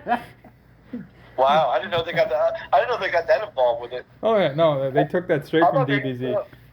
I thought they were doing some freaking NWO pointing over your head shit like Scott Hall. No, that's the fusion dance. They took it straight from DBZ. Yeah. Okay, well anyway, it doesn't matter what match it is. I hate it when they go to they show all the international announcers during a ring entrance. It's part of the presentation. You show their talent. Announcers aren't talent; they're announcers. So and they're also talent that we don't care about because we're American. And besides, before the match even started, they showed tweets from AJ Styles and Usos telling everybody how they won their matches. Why not do it then? God. The AJ Styles one was funny too because the one they read off was before the Men's Rumble match, but they read it off after the Men's Rumble match because they skipped the second the second line of his thing where it said time to sit back and watch the Men's Rumble match. And their theme songs are randomly playing in the background. Well, way to go, WWE. All right. Yeah, so the story is that Rollins is the captain, and he gives direction to Jordan because he's the rookie. And they're trying to defend the titles against the Bar. Oh, by the way, did you hear the happy birthday chant for Sheamus before the match started? No. Yeah, it rang out for maybe 2 seconds. So there's a spot in the beginning where Rollins is trying to go tag in Jordan. And it's like a hot tag situation. And he's getting over there, and the ref. Oh, I'm sorry. Cesaro walks over to one of the corner. The ref gets distracted, and so does Jordan. So Booker T decides to shit on Jason Jordan for this. Oh, dude, he is so brutal to Jordan. Booker T was horrible in this match to begin with. I got some examples of that later. But like, so Booker T's telling me Jason Jordan has to be focused. It's not like the ref would have seen the tag anyway. So what difference does it make? Shut up, Booker. You're a freaking tag team wrestler. Albert, I'm gonna tell you covertly, congratulations. You should know what that means. Now you can continue talking. Yeah, think about it. Why would I congratulate you? Oh, okay. I think I know what you mean, but I don't know the context at all. Yeah, Okay. you do. Yeah, you do. Something really good just happened. Now we can move on. Okay, well, tell me later. Damn it, Albert. Whatever, yeah. I don't. It's over my head, dude. Sorry. You won the game. You won the game. Oh, well, good. I'm glad. Hey, I want something. So then Jason Jordan has his head injury, which is fine. I thought that was part of the match. It was cool. Man. But then like the heat of the match goes away. There's nothing going on except for Rollins getting his ass whipped. And of course I'm like looking at the match going like Jason Jordan just looks so fucking stupid just laying there. Like they go back to him like 2 or 3 times, and like this just looks dumb. At least take him into the back or something like that. Now, of course, at this time I didn't know he was legitimately hurt either, so there's that. Yeah, now you know that part, so now it's a little, you can think about it a little more serious. Like, but also, if he was like, I guess they didn't really know how legitimately hurt he was. But if he was legitimately hurt and they knew it, they would have brought him to the back. Yeah, and I was saying like this match needs to end at some point because like there's like no heat. Rollins is in there getting his ass whipped for no real reason. Because Jason Jordan just looks, like I say, looks dumb, like laying down there, like, and then he finally gets off his ass and gets up to the apron and tags himself in and then tags himself back out. Well, Jordan did shove the doctors away when they were over there after like 2 minutes. Yeah. So before I rate the match, I'm gonna tell you what some Booker T and Graves were fucking arguing about. So get this. Well, first of all, they were arguing about Jason Jordan getting distracted by the ref on the first hot tag we talked about earlier. Yeah, well, that was pretty dumb. Yeah, it was just dumb. Okay, so Graves says something about a timeout, and then Booker says, "Come on, Graves, you can't. What do you need, a timeout or something like that?" And Graves says like, "Yeah, I did say I need a timeout." And Booker was like, "No, you didn't. No, you didn't." I was like, "Oh God." Who fucking cares? Right. And then here's the best one. So Rollins is in the ring by himself. Jordan is selling his injury on the outside, and Booker says that Seth Rollins is stranded. Now I'm going to quote the word "alone" on Gilligan's Island. And Graves, as he's so smart, I love Graves. Graves says that there were a lot of people on Gilligan's Island, Booker. And Booker's like, "What's your point? What's your point?" I'm like, oh, good Lord. What do you mean, what's his point? It means you said something stupid. That's his point. Booker. Oh. Okay, so anyway, that's more fun than anything, but it sounds like it's just so stupid. Okay, so the match and the story were okay. Well, of course, I thought it was a story, but Jason Jordan was legitimately hurt, so I don't know how to feel about this match now. It just went too long. I mean, like, at least took Rollins out of his misery. Or, take Jordan to the back or something. Don't make it look like he's just laying there, like, sleeping or whatever the fuck he was doing. Well, the thing is I can see Jordan telling the doctors to go just because he wanted to be a professional and at least finish the match. Yeah, because like we saw, he tagged, and he attempted to wrestle, couldn't wrestle because he had a concussion or something, and he clearly just tags right out again, and then he sits on the stairs. Yeah, ends up being a serious neck injury. Wow, I didn't know that. It's like, okay, so it wasn't really a story thing. God damn it, I don't know how to feel about this match now. I didn't know that. That's why I had a serious tone when I was talking. I'm also about pretty it. sure I'm not gonna rate it. I don't know. I'm gonna rate it as a match itself. I'm not gonna rate it because of the incident. Because if it's not how they planned it and he got hurt, the match sucked. I'll say that, but I'm not gonna rate it. And I thought it was booked that way. So like I said, I don't know exactly how to feel. I'm gonna give it a 5. I mean, because like it really was just. I mean, the heat went away. So I'm going to give it a 5. I mean, all of them went out there and did what they had to do. It was unfortunate Jordan got hurt. So Seth Rollins says, okay, beat me up for like about 10 more minutes, which was the wrong thing to do. But that's the only way to get the belts off him. So I give it a 5. I'll give it a 6 just because of the fact that they had to call a lot of this on the fly? Because they had a lot more that I bet they had to, or they wanted to do. Yeah, I mean, like I said, I don't know how to because I just matched it at 3. But from what you said, I raised up to 5. So I guess maybe that's a fine, as good a rating as I'm going to get.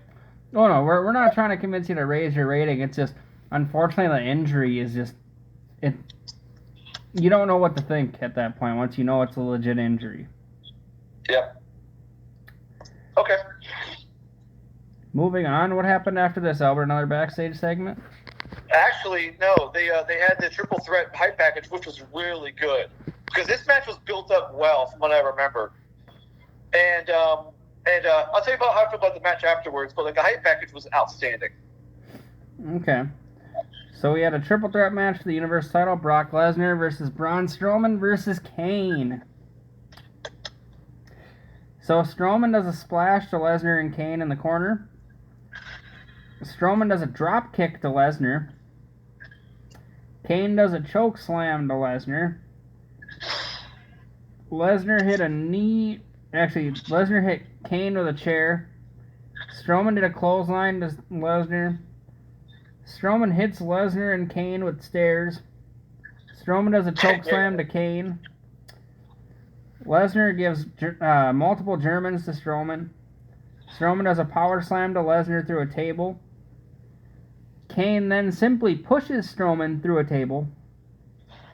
Kane does a choke slam to Strowman. Lesnar does an F5 to Kane. Strowman does a German to Brock. At this point in time, Lesnar does another F5 through the table, or the announcer's table, to Strowman. Lesnar then tips the over an announcer's table onto Strowman. Lesnar does an F5 to Kane through an announcer's table, which at first didn't break. Strowman does a power slam to Lesnar, and then another power slam to Lesnar. Hubris. Kane then hits Strowman with a chair. Multiple times. Then Lesnar hits an F5 to Kane onto a chair. Brock Lesnar wins. Strowman and Lesnar are pissed. At each other or the match? At each other. At each other, because there's one point where Strowman hits Lesnar with a knee, and it fucks Brock up. And then Brock fucks him up with a punch. Yeah. I heard that was as an accident, and Braun said even in the ring, he apologized to Lesnar and took that punch. Fuck. He just looks pissed the rest of the match. I mean, it works. Well, I think it's in character, though. But, I mean, some of it might be from taking that punch because Braun Strowman took a fucking punch. He was woozy for a good second and a half. Oh, he could have decked his ass. He did deck his ass. He could have, decked his ass. Like, yeah, he could have been out. But the reason it wasn't a shoot is because they worked the rest of the match and did fine. Oh, yeah, no, definitely. It was a shoot for, 5 seconds. Yeah. But I can tell that they're both angry for the rest of this match. Yeah, I think because Lesnar didn't want to take that knee, and I think Strowman just felt bad and wanted to make up for it. But so he just, I don't know, maybe he just expounded his character a little bit. But yeah, so Brock is walking up the entrance with his belt, and Braun Strowman gets in the ring and says, "You didn't beat me," and all that shit, which is what Kane was there for. So to make sure that Braun didn't get pinned. Well, another thing is, I think, to be legitimately honest with you, that Kane had to low-key kind of save this match, because after that fucking initial flurry with that knee and that punch, those two could have fucking really brutally hurt each other. And then you had Kane in the middle, just kind of like, okay, I'm the veteran here. I need to save this shit. Yeah, well, Brock's a vet, too. Not compared to Kane. It's possible Kane had to go to each of them in the match and go, hey, calm down. But I don't know if he did that or not. I presume he did. I think Lesnar and Strowman both got over it, and then they just because they both bumped for each other the rest of the way. Well, you're not gonna straight drop spots because you're pissed off, but at the same time, you got Kane in the middle, who's a constant professional, going, "You guys need to calm the fuck down." Yeah, I mean, I wouldn't doubt that at all. Kane has that presence. He's like you said, he's 25-year veteran at this point. Also a politician. Hulk Hogan. I'm thinking of people that just dropped shit and like just completely broke and said, "No, I'm not doing that." True. When Russo had to come out to the ring. That was Russo being a dick. I know.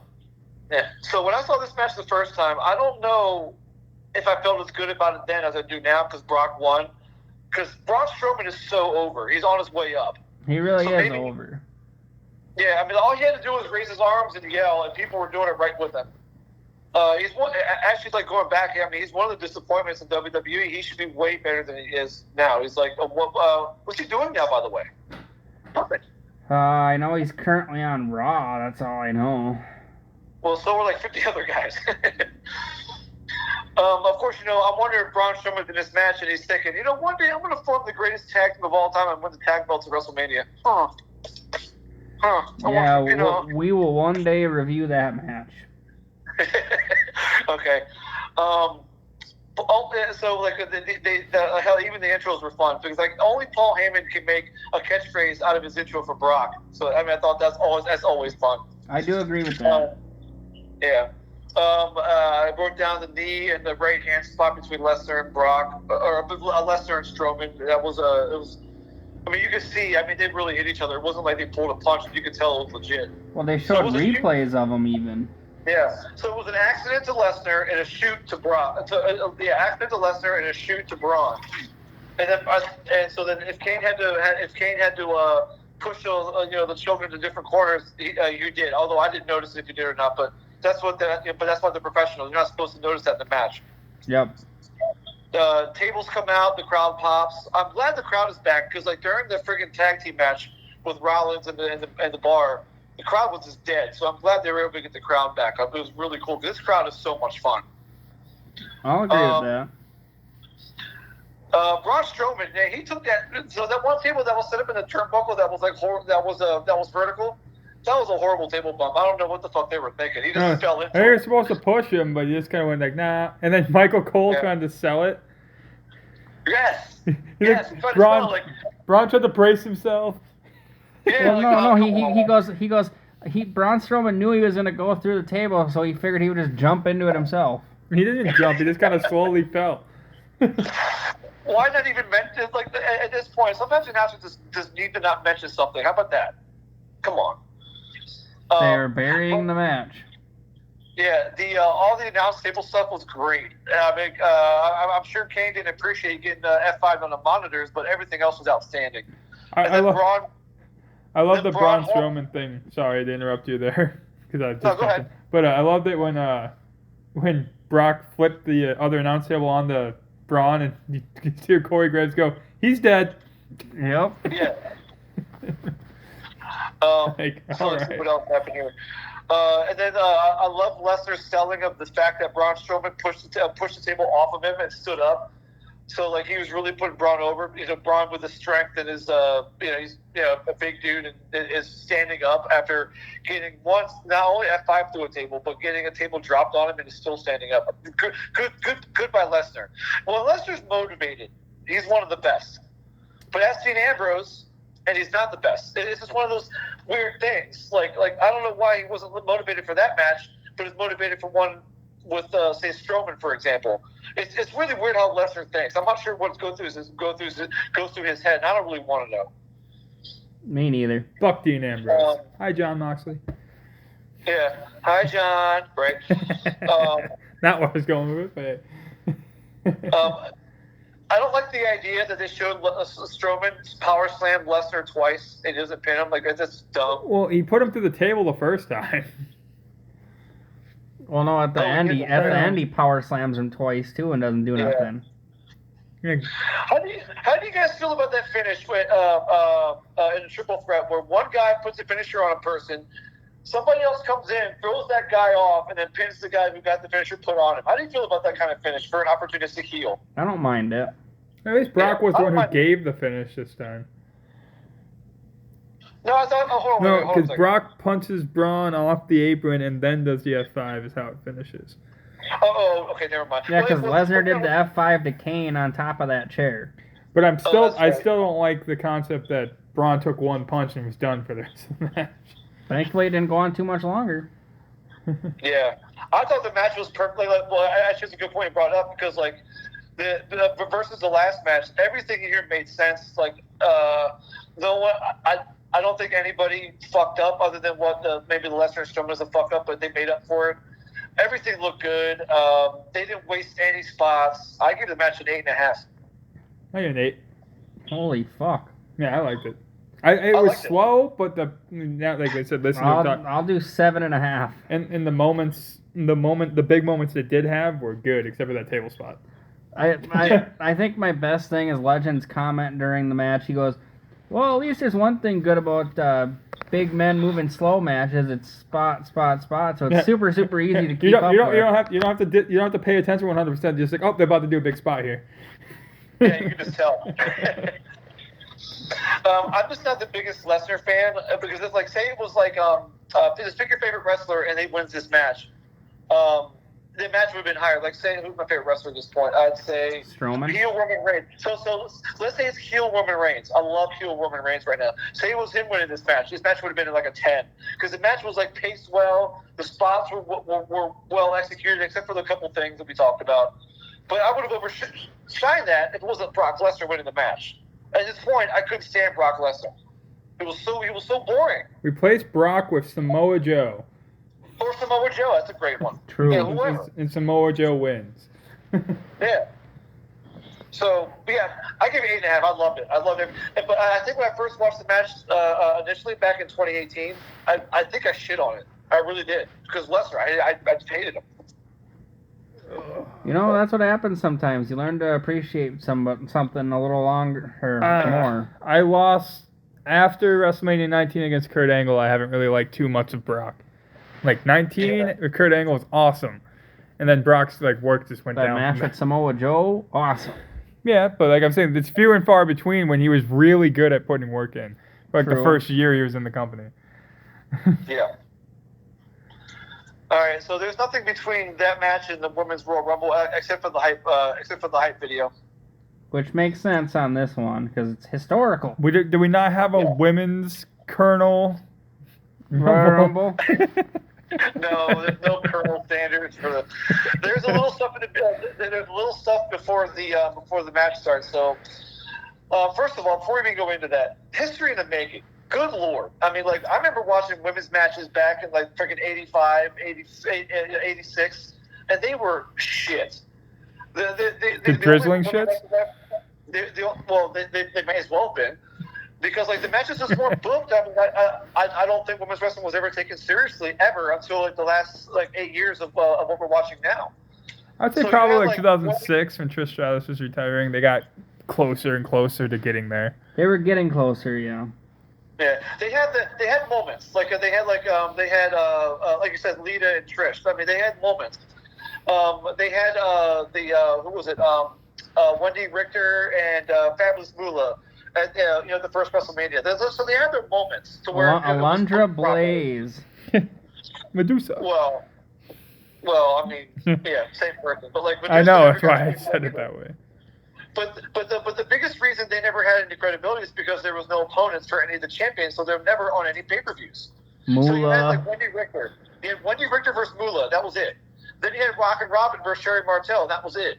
And then you had Alundra Blaze versus Bull Nakano, that was it.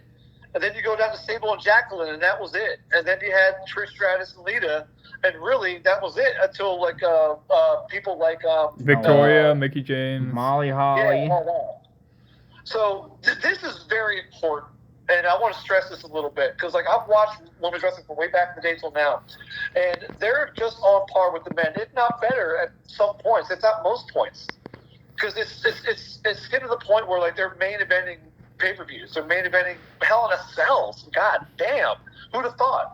Because maybe guys in the back like Mr. Man or Pat Patterson or whoever. I'm just speculating here. We're I don't want. They're probably thinking. No one wants to see women bleed. No one wants to see women get hurt. Jim Cornette.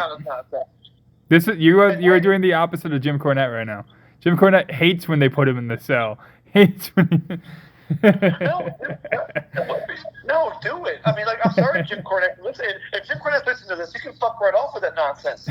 Now, even Jim Ross does not like the idea of intergender matches, like like women like China wrestling men, because it's not realistic, and he's right. But when you put a woman versus woman in a Hell in a Cell, there's nothing wrong with that. I agree. And I'm glad they finally pulled the trigger. It was years in the making until now. And then they made him in Mania. Coming up. It's a few short months from this. Yeah. No, it's a year after this. Okay, so that's all I got to say about that. If you guys want to comment on it, by all means, I'll give you the floor. So I'm off my soapbox. I think you got pretty much most of that covered. Pretty much, I think the women started getting better at wrestling probably like 2001, because that's when they had like China. But they didn't have an entire roster worth of women like they do now. No, but they had like China, Molly Holly, Jacqueline, Ivory, Trish Stratus, Lita. Well, my thing, I made the point when we were watching, is they started hiring women that look like models who are actually trained wrestlers, not just models and trained them to be wrestlers. That's true. Yeah. Because they did that a lot, and that's why some of the wrestling looks so bad. So first off is we have Maria Menounos. Yeah. Oh, wait. Before, I'm sorry. Of course, they repeat the rules. I mean, did we forget? I wrote that was in my notes, and unfortunately, Chris stole my thunder earlier, so. The rules. That's your new gimmick. You steal the thunder. Okay. The stealer of thunder. That's your gimmick. Then you had Maria Menounos. Randomly. I did like this part. So Stephanie McMahon comes out on commentary. Fine. Boo! Then you had Charlotte and Alexa Bliss, the champions, come out and sit ringside. That was cool for this particular Royal Rumble. Alexa did nothing. Yeah. Like, Charlotte at least had facial expressions whenever you saw them, like, out there, but, like, Alexa was just sitting there. Even when they were in the ring at the end, she was just standing there. Well, you know why they're upset, right? Yes. I know why they're upset. Oh, yeah. They have to hold on to those belts on their shoulders for an hour and a half. I'd be mad, too. Well, Alexa and Charlotte wanted to be in the fucking match. That, too. They didn't give a fuck if they won. They wanted to be a part of the, like, especially Charlotte being first ever this, first ever that. She wanted to be in the first ever women's Royal Rumble match. Exactly. They both wanted to be in the match, but they couldn't. I mean, they've done champions in the Rumble match before. Unfortunately, it's a conflict of interest for them to be in the Royal Rumble, because if they win, what happens? So nothing. I mean, they put Brock in there. They put a couple years back when CM Punk was champion.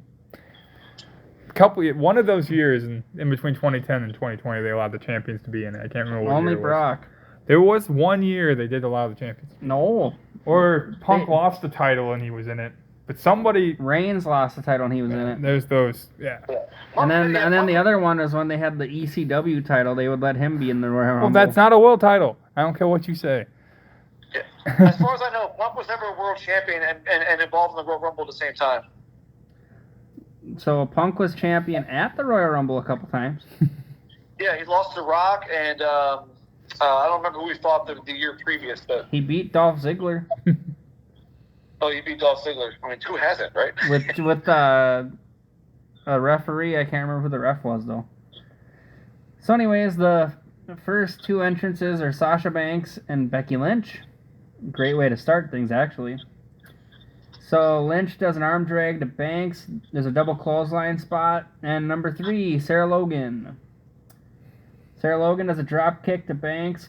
Logan does a sick-ass headbutt to Banks. Oh, and Banks sold that like a boss to Cena. No pun intended? None at all. Then number 4, Mandy Rose comes out. And Mandy Rose just does a knee to Banks. That's critical, I guess, at this point. Number 5, Lita, one of the returning superstars. Lita does a clothesline to Banks and Lynch. Then number 6, Kairi Sane in NXT. Sane does a spear to Lynch and Banks. Sane does a corner elbow to Lita. Sane does a top rope elbow to Lita, or to Logan. Sane does a top rope elbow to Banks. Then number 7, Tamina. Ugh. Sane then does a top rope elbow to Becky Lynch. Lita does a DDT to Tamina. Lita does a twist of fate to Lynch and Banks. Lita does a moonsault to Lynch and Banks. Then we get number 8, your girl Dana Brooke. Hi, Dana. Ay. Dana Brooke then does the corner elbow to Banks here. Then we got number 9, returning Tori Wilson. Tori Wilson does the X Factor to Dana Brooke. God damn it. Number 10, Sonya Deville. Sonya Deville just goes in there and starts kicking and punching people. Then we got number 11, Liv Morgan. Liv Morgan does a double stomp to Banks. Then we get number 12, the return of Molly Holly. Molly Holly does a suplex to Becky Lynch. Then Molly Holly does the Molly go around to Banks. It's like a somersault whoopsie. Lynch does a back exploder to Sonya Deville. Then we get number 13, Lana, and the Rusev Day chants start. Oh, yeah. And they don't stop. Lana does a takedown to Liv Morgan. Then we get number 14, Michelle McCool. She got the taker rub for this match for sure. So Michelle McCool does a big boot to Morgan. Bang. Bye. So that was cool. Then we get number 15, Ruby Riott. Ruby Riott does a nice slingshot to Becky Lynch. Then we have number 16, excuse me, it's Vicky Guerrero. So then she just keeps screaming excuse me to everyone that is wrestling in the ring, and they all eliminate her. Then we have number 17, Carmella. Carmella does the moonwalk, and she has her Money in the Bank with her. Vicky Guerrero takes the Money in the Bank and hits Carmella with it on the outside. Then we get number 18, Natalya. Natalya comes to the ring, and first things first is she lays her attire onto Carmella. Like her jacket and whatnot. Yeah, it's funny because Carmella's like dying right there by the ring apron, on the floor by the ring. The second Natalya drops her shit on her, Carmella, wakes up. So then Carmella gets into the ring and does a super kick to McCool, Riott, and Banks. Then we get number 19, Holla Holla, it's Kelly. McCool then does a big boot to Natalya. Kelly does a tilt-a-whirl head scissors to McCool. Then we get number 20, Naomi. Naomi comes in and does the rear view to Riott, Kelly, and Natalya. Lynch does a top rope drop kick to Naomi. Lynch does a back exploder to Natalya and Carmella. Then we get 21, Miss Jacqueline. Jacqueline does a spear to Carmella. Then we get 22, she ain't like most girls, Nia Jax. Ugh. Jax does a clothesline to Carmella and Banks. Jax then threw Ruby Riott onto the top turnbuckle after having her above her head. Yeah, that was like that's the kind of spot where I just wonder, like, if Ruby Riott got hurt, because how Jax hurts people, whether it's by accident or whatever.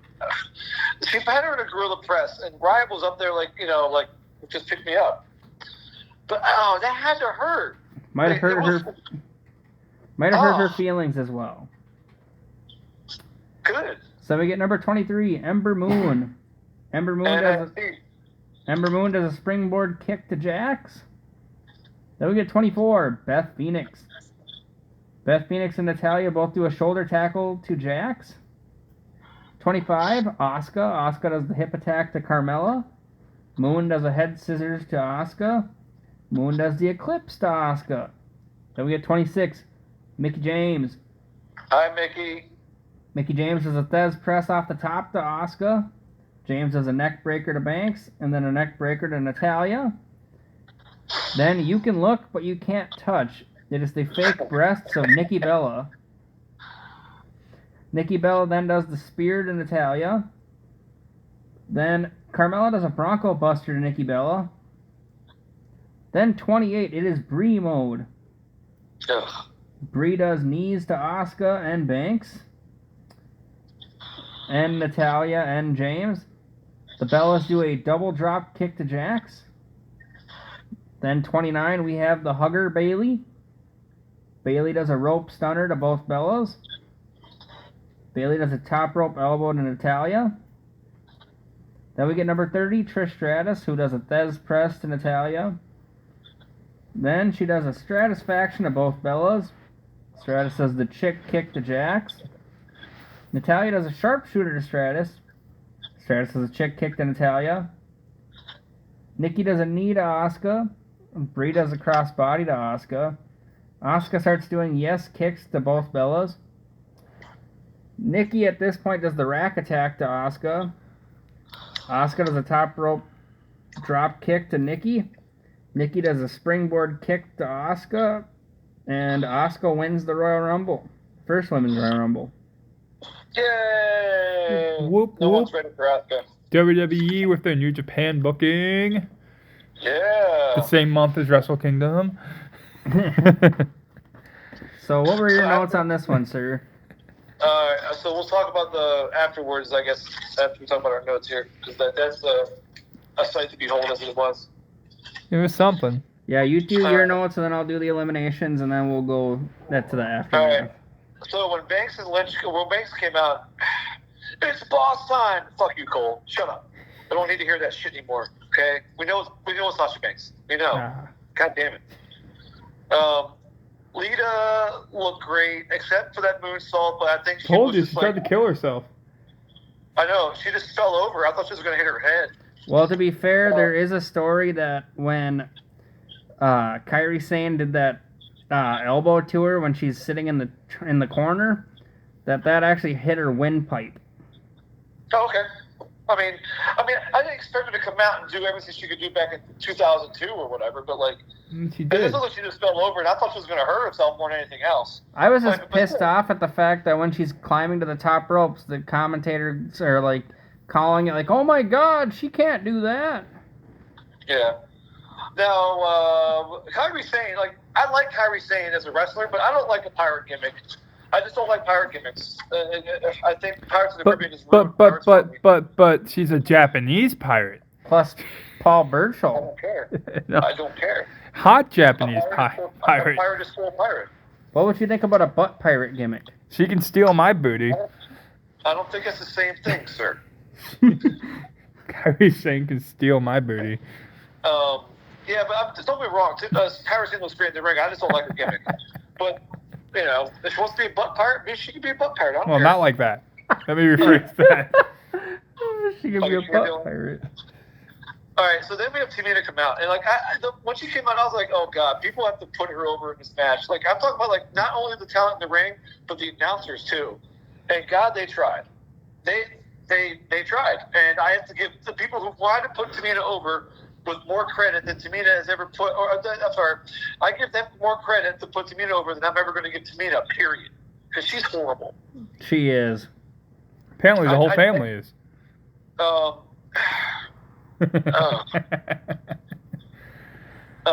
Dana Brooke, love you. And the second Brooke eliminated Kairi Sane, I was like, yeah, baby. And then Tori Wilson chucks out. Then Tori Wilson chucks out Dana Brooke. I was like, oh, well, at least you tried. You know, She jiggles a lot. Dana Brooke. Good. I never noticed as much until Yeah, this but match. she got the X Factor, dude. Hey, that's fine by me. I'll put it in the X Factor. Yeah. So like at this point, it's like really everyone is just like I don't know if I'm sure all Royal Rumbles are like this. It just happened to be noticeable during this one is that the only time the crowd really popped was either for an entrance or a big move, and like nothing in between. But the Royal Rumbles are almost par for the course when it comes to that. So I try not to put too much stock into that. But like I was getting really kind of like I don't say bored, but this is a paint by numbers Rumble. Except for like I said, when an enter come out or there's some big spot, but like nothing really in between. Well, Albert, what? Think about it this way. So I don't know how long the show is on the network, but they're like 5 hours in at this point. Would you be popping for a lot of shit either? I might be. I don't know. This is good shit. It has to be at this point in time, like 5 hours into the show. it has to be something great for you to pop for at this point in time, because you're fucking tired. If you told me we're 4.5 hours into the show and they're like, and now we got that amazing Steamboat Flair match coming up, Mega Okada, you'd be like, okay, maybe I'll pop for that. Exactly, Yeah, but sure, if they're like, hey, here's a Rumble where half the people you don't even fucking know who they are. And we have no idea how this is going to work because it's the first time we're doing it. Yeah, okay. No, that makes sense. I mean, of course, I'm sitting at home, on my couch and, watching it that way. I'm not in a freaking 18-inch seat, like, worried if I can go to the bathroom and if there's a line. So, yeah, okay, I understand that. Well, plus you also get to take breaks if you want to. You could have been like on Wednesday, you could have watched, 3-4, half of the show and then watched the other half a different day. Yeah, you watch the men's rumble and then you watch the rest. That's true. In fact, the other day I was at work. I wasn't busy, so I just started watching the Rumble. I watched all the way through the men's Rumble and turned it off. Fucking work. Yeah, see, Anyway. we don't, they don't get that option at the fucking arena. You watch that shit straight. Can we pause it till tomorrow? Well, let's pause the podcast till tomorrow and finish up tomorrow, right? Is that what you want to do? No. All right, so Lana comes out, and Rusev Day chants at this. When she comes out at the top of the stage, Rusev Day chants break out. She gets down to the ring. Rusev Day chants break out. It was the 10th Rusev Day chant by this point. Is Rusev not over? No, people just wanted to throw money at him for a joke. Oh, it's a joke. Yeah. I'm not laughing. I loved it when Lana bitch slapped the villain. I thought that was hilarious. Yeah, the one Michelle- person you don't want to bitch slap in that ring. Yeah, no shit. Michelle McCool came out. She got the Undertaker treatment. She eliminated 4 people almost simultaneously. Lana gets eliminated by McCool, and then she gets the Rusev Day chant. She's walking away. Love it. Vicky Guerrero's spot was hilarious. She goes, "Excuse me, when I speak to you, you all should listen." And she said, "Excuse me," like 10 times, I think it was, before everyone just turned to look at her. Did you guys hear the Eddie chant while that was happening? No, I just No. kept hearing her saying, "Excuse me." Yeah, an Eddie chant broke out, which I thought was really cool.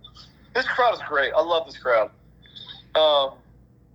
The Guerrero, when she hit Carmella with the Money in the Bank briefcase because Carmella was talking shit to her, I thought that was funny. I don't care about Natalia, Kelly, whatever. Naomi Campbell, she Whatever, had, Kelly. What world do you live on? No, as far as like what she did in the match. She didn't do much. Okay, you're good. Yeah, she's hot. She's great. Naomi She's Campbell, he says. Yeah. So Naomi Campbell, well, first things first, I love her entrance. She always does that thing. The She J or always does J that Uso? that brave kind of like look to her. But she has a Naomi Kofi Campbell. spot. So she has a Kofi spot in this match, and so She has a Kofi walked- spot in all the matches now. Yeah, I mean that's like a gimmick now. So when Nia Jax came out, I was like, God damn it, I don't care. Like, Yeah, you got her in the pool. Yep. Yeah, I didn't need to. No, I mean none of us meant any of it to happen that way. It just worked out. It was awesome.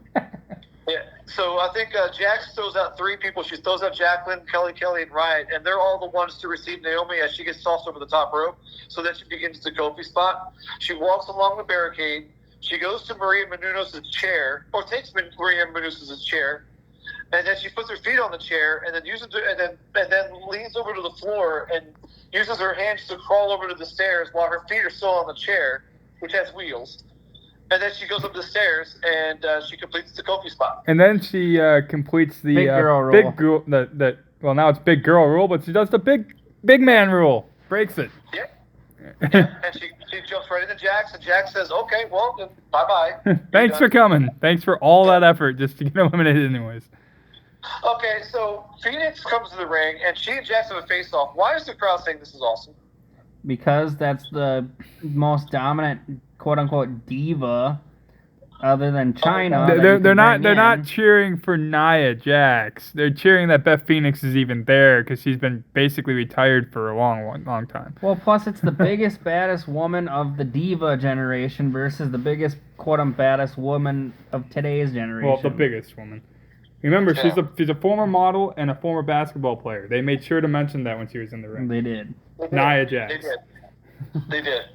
All right, so then Asuka comes out. I thought it was funny when Asuka got to the ring and she stares down Carmella, and Carmella just goes, "Oh my God!" and she runs away. I Yeah, thought that was funny. she swings a kick at her. And she goes, just "Ah!" runs away. Yeah. Asuka's gonna kill you chant breaks out. Moon and Asuka face off. NXT chant breaks out. And then on the Eclipse, I love the Eclipse move. I mean, it's got to be horrible on your friggin' hips to do that move. It's like doing a stunner. But hell, if you're going to do it, you're going to do it. Always love seeing Mickie James. We'll get to her in a second with Trish. Nikki Bella comes out. She does her little Tilt the World Shake Her Booty entrance, which never sucks, except when she doesn't do it. But she did. She did this time. And then the second she comes out, John Cena sucks. Chant breaks out. It's almost fun. So before Carmella does the Bronco Buster to Nikki, she does the "You Can't See Me" thing to Nikki, and then does the Bronco Buster. I got a video to send you, by the way. Speaking of the Bronco Buster. What's that? I'm gonna send you a video when we're done here. Okay. About the Bronco. Is it the one where X-Pac breaks his ass? No, it's funny though. Okay, well that was funny too. So, Brie Bella comes out. She gets the yes chance thrown at her. Everyone gets the Brie mode. I can't stand Brie Bella because she does not look like she'll kick anybody's ass. Nikki's all fake, so I don't understand. What's that? Nikki looked exactly like her until she started doing all the fake shit. Like, put fake tits, fake ass, fake... That's fine, but, I mean, just saying, I believe Nikki Bella could kick my ass more than Brie Bella could. She'll do something to your ass. And I would not come Not kicking it, but she's doing something. Oh, girls. Thanks. So, Trish Stratus comes out, huge pop, and then she comes to the ring, and everybody bumps for her, which is good. You still got it. Chant breaks out after she puts the Stratusfaction on both of the Bellas. Trish and James face off, and I thought that was the finger looking good. If you catch my wink, wink, nudge, nudge about that. Yep. And then Trish eliminates James, which I thought was funny.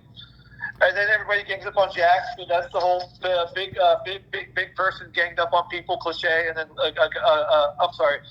big person gets ganged up by everybody and gets eliminated cliche. Called it. But she didn't get eliminated during that spot. She just said, fuck all y'all, and it took a little longer before she got eliminated. Why is Italian doing sharpshooters in a Royal Rumble? Never going to understand that, but that's whatever. Because you want to make your opponent tap. Yeah, because that works. Ask Savage ask Randy Savage how it works to try to pin somebody in a Royal Rumble. True. Going down the line, Asuka and Banks face off. Another Asuka's going to kill you chant. And then as Trish is walking away, everyone gives her a standing ovation. This crowd is great. I love this crowd. They respect everything. Final four is Banks, Asuka, and the Bella Twins. Banks gets eliminated by the Bellas. Here's where everything falls off the rails a little bit. I would have rather seen Banks go all the way and not win than the Bella Twins be there at the end. I don't know how you guys feel about that, but there's no way that Asuka and Nikki Bella at the end as opposed to Asuka and Banks. It's because it's less predictable. Okay, my point on it was gonna win. Is you know what I'm saying? Is Asuka still working the undefeated angle at this point? Because she doesn't lose till Mania, right? Yeah, she's working the undefeated angle, but at the same point in time, I think they just wanted to make it look like she has more of a hill to overcome because they're a pair of twins. Yeah. So you're going 2-on-1. But the other issue I have is nobody believed anybody that was coming back for this was going to win. No. Right. So if it was just her and the two returning Bella Twins, to be fair, no one even knew there was going to be, quote-unquote, legends in this match. But if you told me that Sasha Banks and Asuka were the last two, or Asuka and the Bellas were the last three, I'd be like, well, Asuka's going to win one of those, and the other one I'd be like, not too certain about. Yeah, which would you rather watch? Banks versus Asuka, where it's unpredictable because both women could win the match, or you got the Bella Twins. Oh, by the way, Nikki Bella is so stupid. She eliminated her freaking sister. The fuck, man? She did that on purpose. Yeah, but I know, but if you're gonna eliminate Brie Bella, watch eliminate Asuka first, and let them, and then fight each other. So, what the fuck, man? This is dumb. I agree. Anyway, at this point, when I first watched it, I knew Asuka was going to win because the Bellas were the last two. I knew they weren't going to win. So I'm glad Asuka won, but the finish was like, man, because I knew what was going to happen. It doesn't take away from how cool it was. It was a little bit of a flat finish. Asuka wins, and She points to the WrestleMania sign, which everyone is prone to do nowadays. And then, are we going to go to the ending of the match? Or do you Yeah, want to rate we'll them? go to the Well, we gotta- eliminations first. We also got to rate it. Oh, right. Gotcha. So Banks was eliminated 27th by the Bellas. Lynch 14th by Riot. Logan 7th by Molly Holly. Mandy Rose 1st by Lita. Lita 3rd by Becky Lynch. Kairi Sane 4th by Brooke. Yeah, baby. Tamina 2nd by Lita. Brooke 5th by Tori Wilson. She tried. Tori Wilson 6th by Sonya Deville. Sonya Deville number 8 by McCool. Liv Morgan 9 by McCool. Molly Holly 10 by McCool.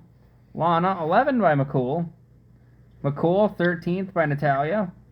Riot 17th by Jax. Vicky Guerrero 12th by Michelle McCool. Sasha Banks, Becky Lynch, and Ruby Riott. Carmella 21 by Nikki Bella. Natalia 25 by Stratus. Kelly 16 by Jax. Naomi 18 by Jax. Jacqueline 15 by Jax. Jax 23rd by Trish Stratus, Asuka, Natalia, Bayley, and the Bellas. Moon 20th by Asuka. Phoenix 19th by Natalia. Asuka wins. James 22nd by Stratus. Nikki 29 by Asuka. Brie 28 by Nikki. Bayley 24 by Sasha Banks. And Trish Stratus 26 by Sasha Banks. Yay! Whoop! Yeah, so going back to the beginning of the match, history in the making, right? So that continues a little bit afterwards. So as Asuka's in the ring, so kind of like taking in taking in her victory, it's soaking in a little bit. Charlotte and Bliss walk into the ring, and so you see Charlotte and Bliss with Asuka standing in between them. And I don't know if they say anything. Although I want to know if somebody asked. I don't know if anybody asked Asuka who you're going to face. No, they didn't. They didn't. She just kept staring, but mostly at Charlotte. But she kept staring. Yeah. So Asuka would turn to Charlotte. Oh, that's right. Charlotte would raise her belt up, kind of like a bouye thing. Like well, Charlotte Alexa Bliss did the same thing though. That's about the only thing Alexa Bliss did the entire time she was out there. Yeah, they both raised up their belt. Yeah, and then Ronda Rousey's music hits, and the crowd goes nuts. And I see so many people stand up and go, oh my God, it's Ronda Rousey. And like, I actually don't mind Rousey. She turned out, well, I mean, at this point in time, I didn't like it. But when she actually did wrestle and did her matches, I'm like, okay, there's something. Yeah, yeah. And so it's like, I'm going to piggyback on that. So before I go into my opinion about this, Ronda Rousey comes out, and she kind of like stares down Charlotte, Asuka, and Bliss. And then she extends her hand to Asuka to shake her hand, and Asuka says "fuck off" and slaps her hand away, which I thought was awesome. Then Ronda Rousey goes out of the ring and goes over to Stephanie McMahon, who she already has previous history with at a I think last year's what WrestleMania was that, by the way? That was going into 30. Which one? This one. 34. 34, yeah. Yeah, so at WrestleMania 34, Rousey put Stephanie in a some kind of armbar or whatever, and so now Rousey walks over to Stephanie McMahon, who's like kind of hesitant to do anything about do anything about it. So Rousey has that $1 million smile on her face, and she extends her hand to Stephanie, and Stephanie stands up and is like, okay, I'll shake your hand. And that's kind of it. Rousey points to the WrestleMania sign like that 3,000 times before she walks out of the. But she does it in the most generic like WWE way. It's fucking annoying. Yeah, it's so presumptuous. Like I don't understand how she could be WrestleMania and on top of that be in a big spot. But like I said, and like you said, Dylan, I find out later that I has egg on my face because she was freaking great in the ring. It's funny though, because like she points at WrestleMania in front of the champions, like they have anything to do with what she does at Mania that year. Hey, at least she wasn't thrown instantly into the title picture. Yeah. Now I will say this about Ronda Rousey's appearance: I would have rather seen this on Raw because it overshadowed Asuka's win. Yeah, that was a big complaint when it happened live too. I'll agree with that. But it's also pay-per-view, so like we're gonna give them on pay-per-view. Yeah. It's just a few more minutes, like it's like before with I'm not saying this was filler. This was designed. It wasn't there to make sure we have a letdown spot between matches.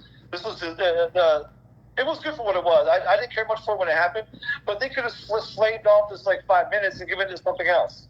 You know, it's just like I'm not saying it's Victory Road filler level, but it's right there. It's almost right there. This could have been done on Raw, and it would have been seen by more people. You know what I'm saying? Yeah. Is that a new gimmick now?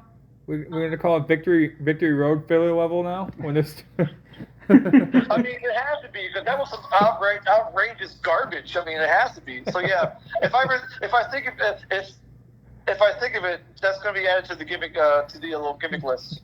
List of RW gimmicks. Yeah. All right. We never rated the match, by the way. Yeah.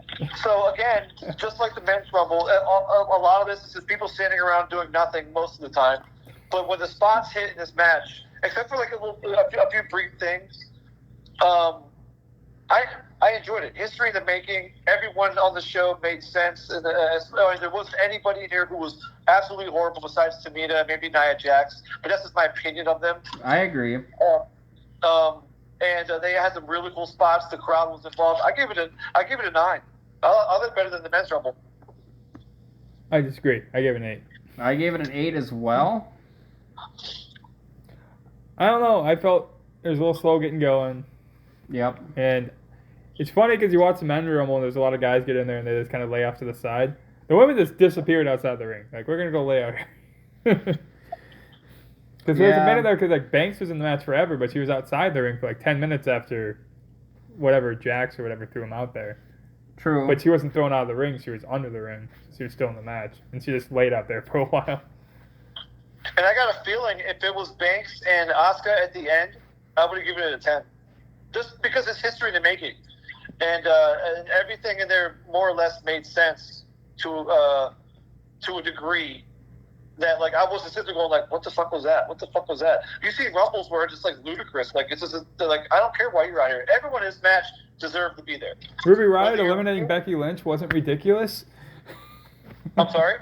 I said Ruby Riott eliminating Becky Lynch wasn't ridiculous. Well, Becky Lynch wasn't what she is now, or I'm sorry, what's to become. Sorry. Yeah, she wasn't there yet. Vicky Guerrero being in there wasn't ridiculous. That was great. I mean, she's just as part of this as anybody else. Besides, the crowd loved it. I mean, the crowd was all behind it. Like, I mean, the excuse me can get annoying, but it never gets old. Every time I hear it, I'm gonna go like, oh god. But that's what it's supposed to do. True. And besides, everyone said fuck off and dumped her out. So it came in, did its job, and then got the fuck out. We came in, did an extremely long podcast. Yeah. What were we, like 2 hours in? Yep. Yeah. Oh, and by the way, Dana Brooke eliminated Kairi Sane. Yeah, man. Yeah, I gave it a 9. I enjoyed it. Like. So then, would you recommend this show to other people? Hell yeah, watch it. Even if you don't like see, it's hard to watch like a pay-per-view with like rumbles and like sit there and skip matches because like hell, even some of the pre-show matches were pretty damn nice. But like there are some matches where like yeah, I would skip them. I will skip the Raw Tag title match. Skip the Colonel Sanders Royal Rumble. Oh yeah, skip that one. Unless you're glutton for punishment, you know. Did you want KFC afterwards? Yeah, did you want some KFC after that? Yeah, I think I would. In fact, I'm thinking about it right now. The triple threat match was good. Let's see. Yeah, there's really not a horrible match on this card except for the. And since you guys told me about Jason Jordan, I'm not going to shit on the Raw Tag match as much as I thought I was. I mean, the Raw Tag title match was bad, but it was because of the injury. Had it not been for the injury, yeah. It might have still been bad, but it would have been bad in a different way. It would have been fine at least. All right, I would say this. I would say skip the pre-show and just watch the 4-hour main card, and I don't think anybody would disappoint. I don't think anybody would be disappointed. That's a fair assessment. That is a fair assessment. So we will be back next week with the Royal Rumble 2000. We're going back 21 years. That show is going to be legally able to drink this year. No, and this year. Hey, you have to be specified. We're still going to be like, We're gonna be a little bit off on the date there before it officially turns 21. And Albert's gonna be in person. Yay! No more via I networks. will be. I'll be there. I won't. Yeah. We can't do anything right. God damn it. And then next week Chris will be out, and then he'll be a whole big fucking. Yep. All right, I'm out. Peace. We're out. Peace. Peace. Peace. Bye bye. Hey.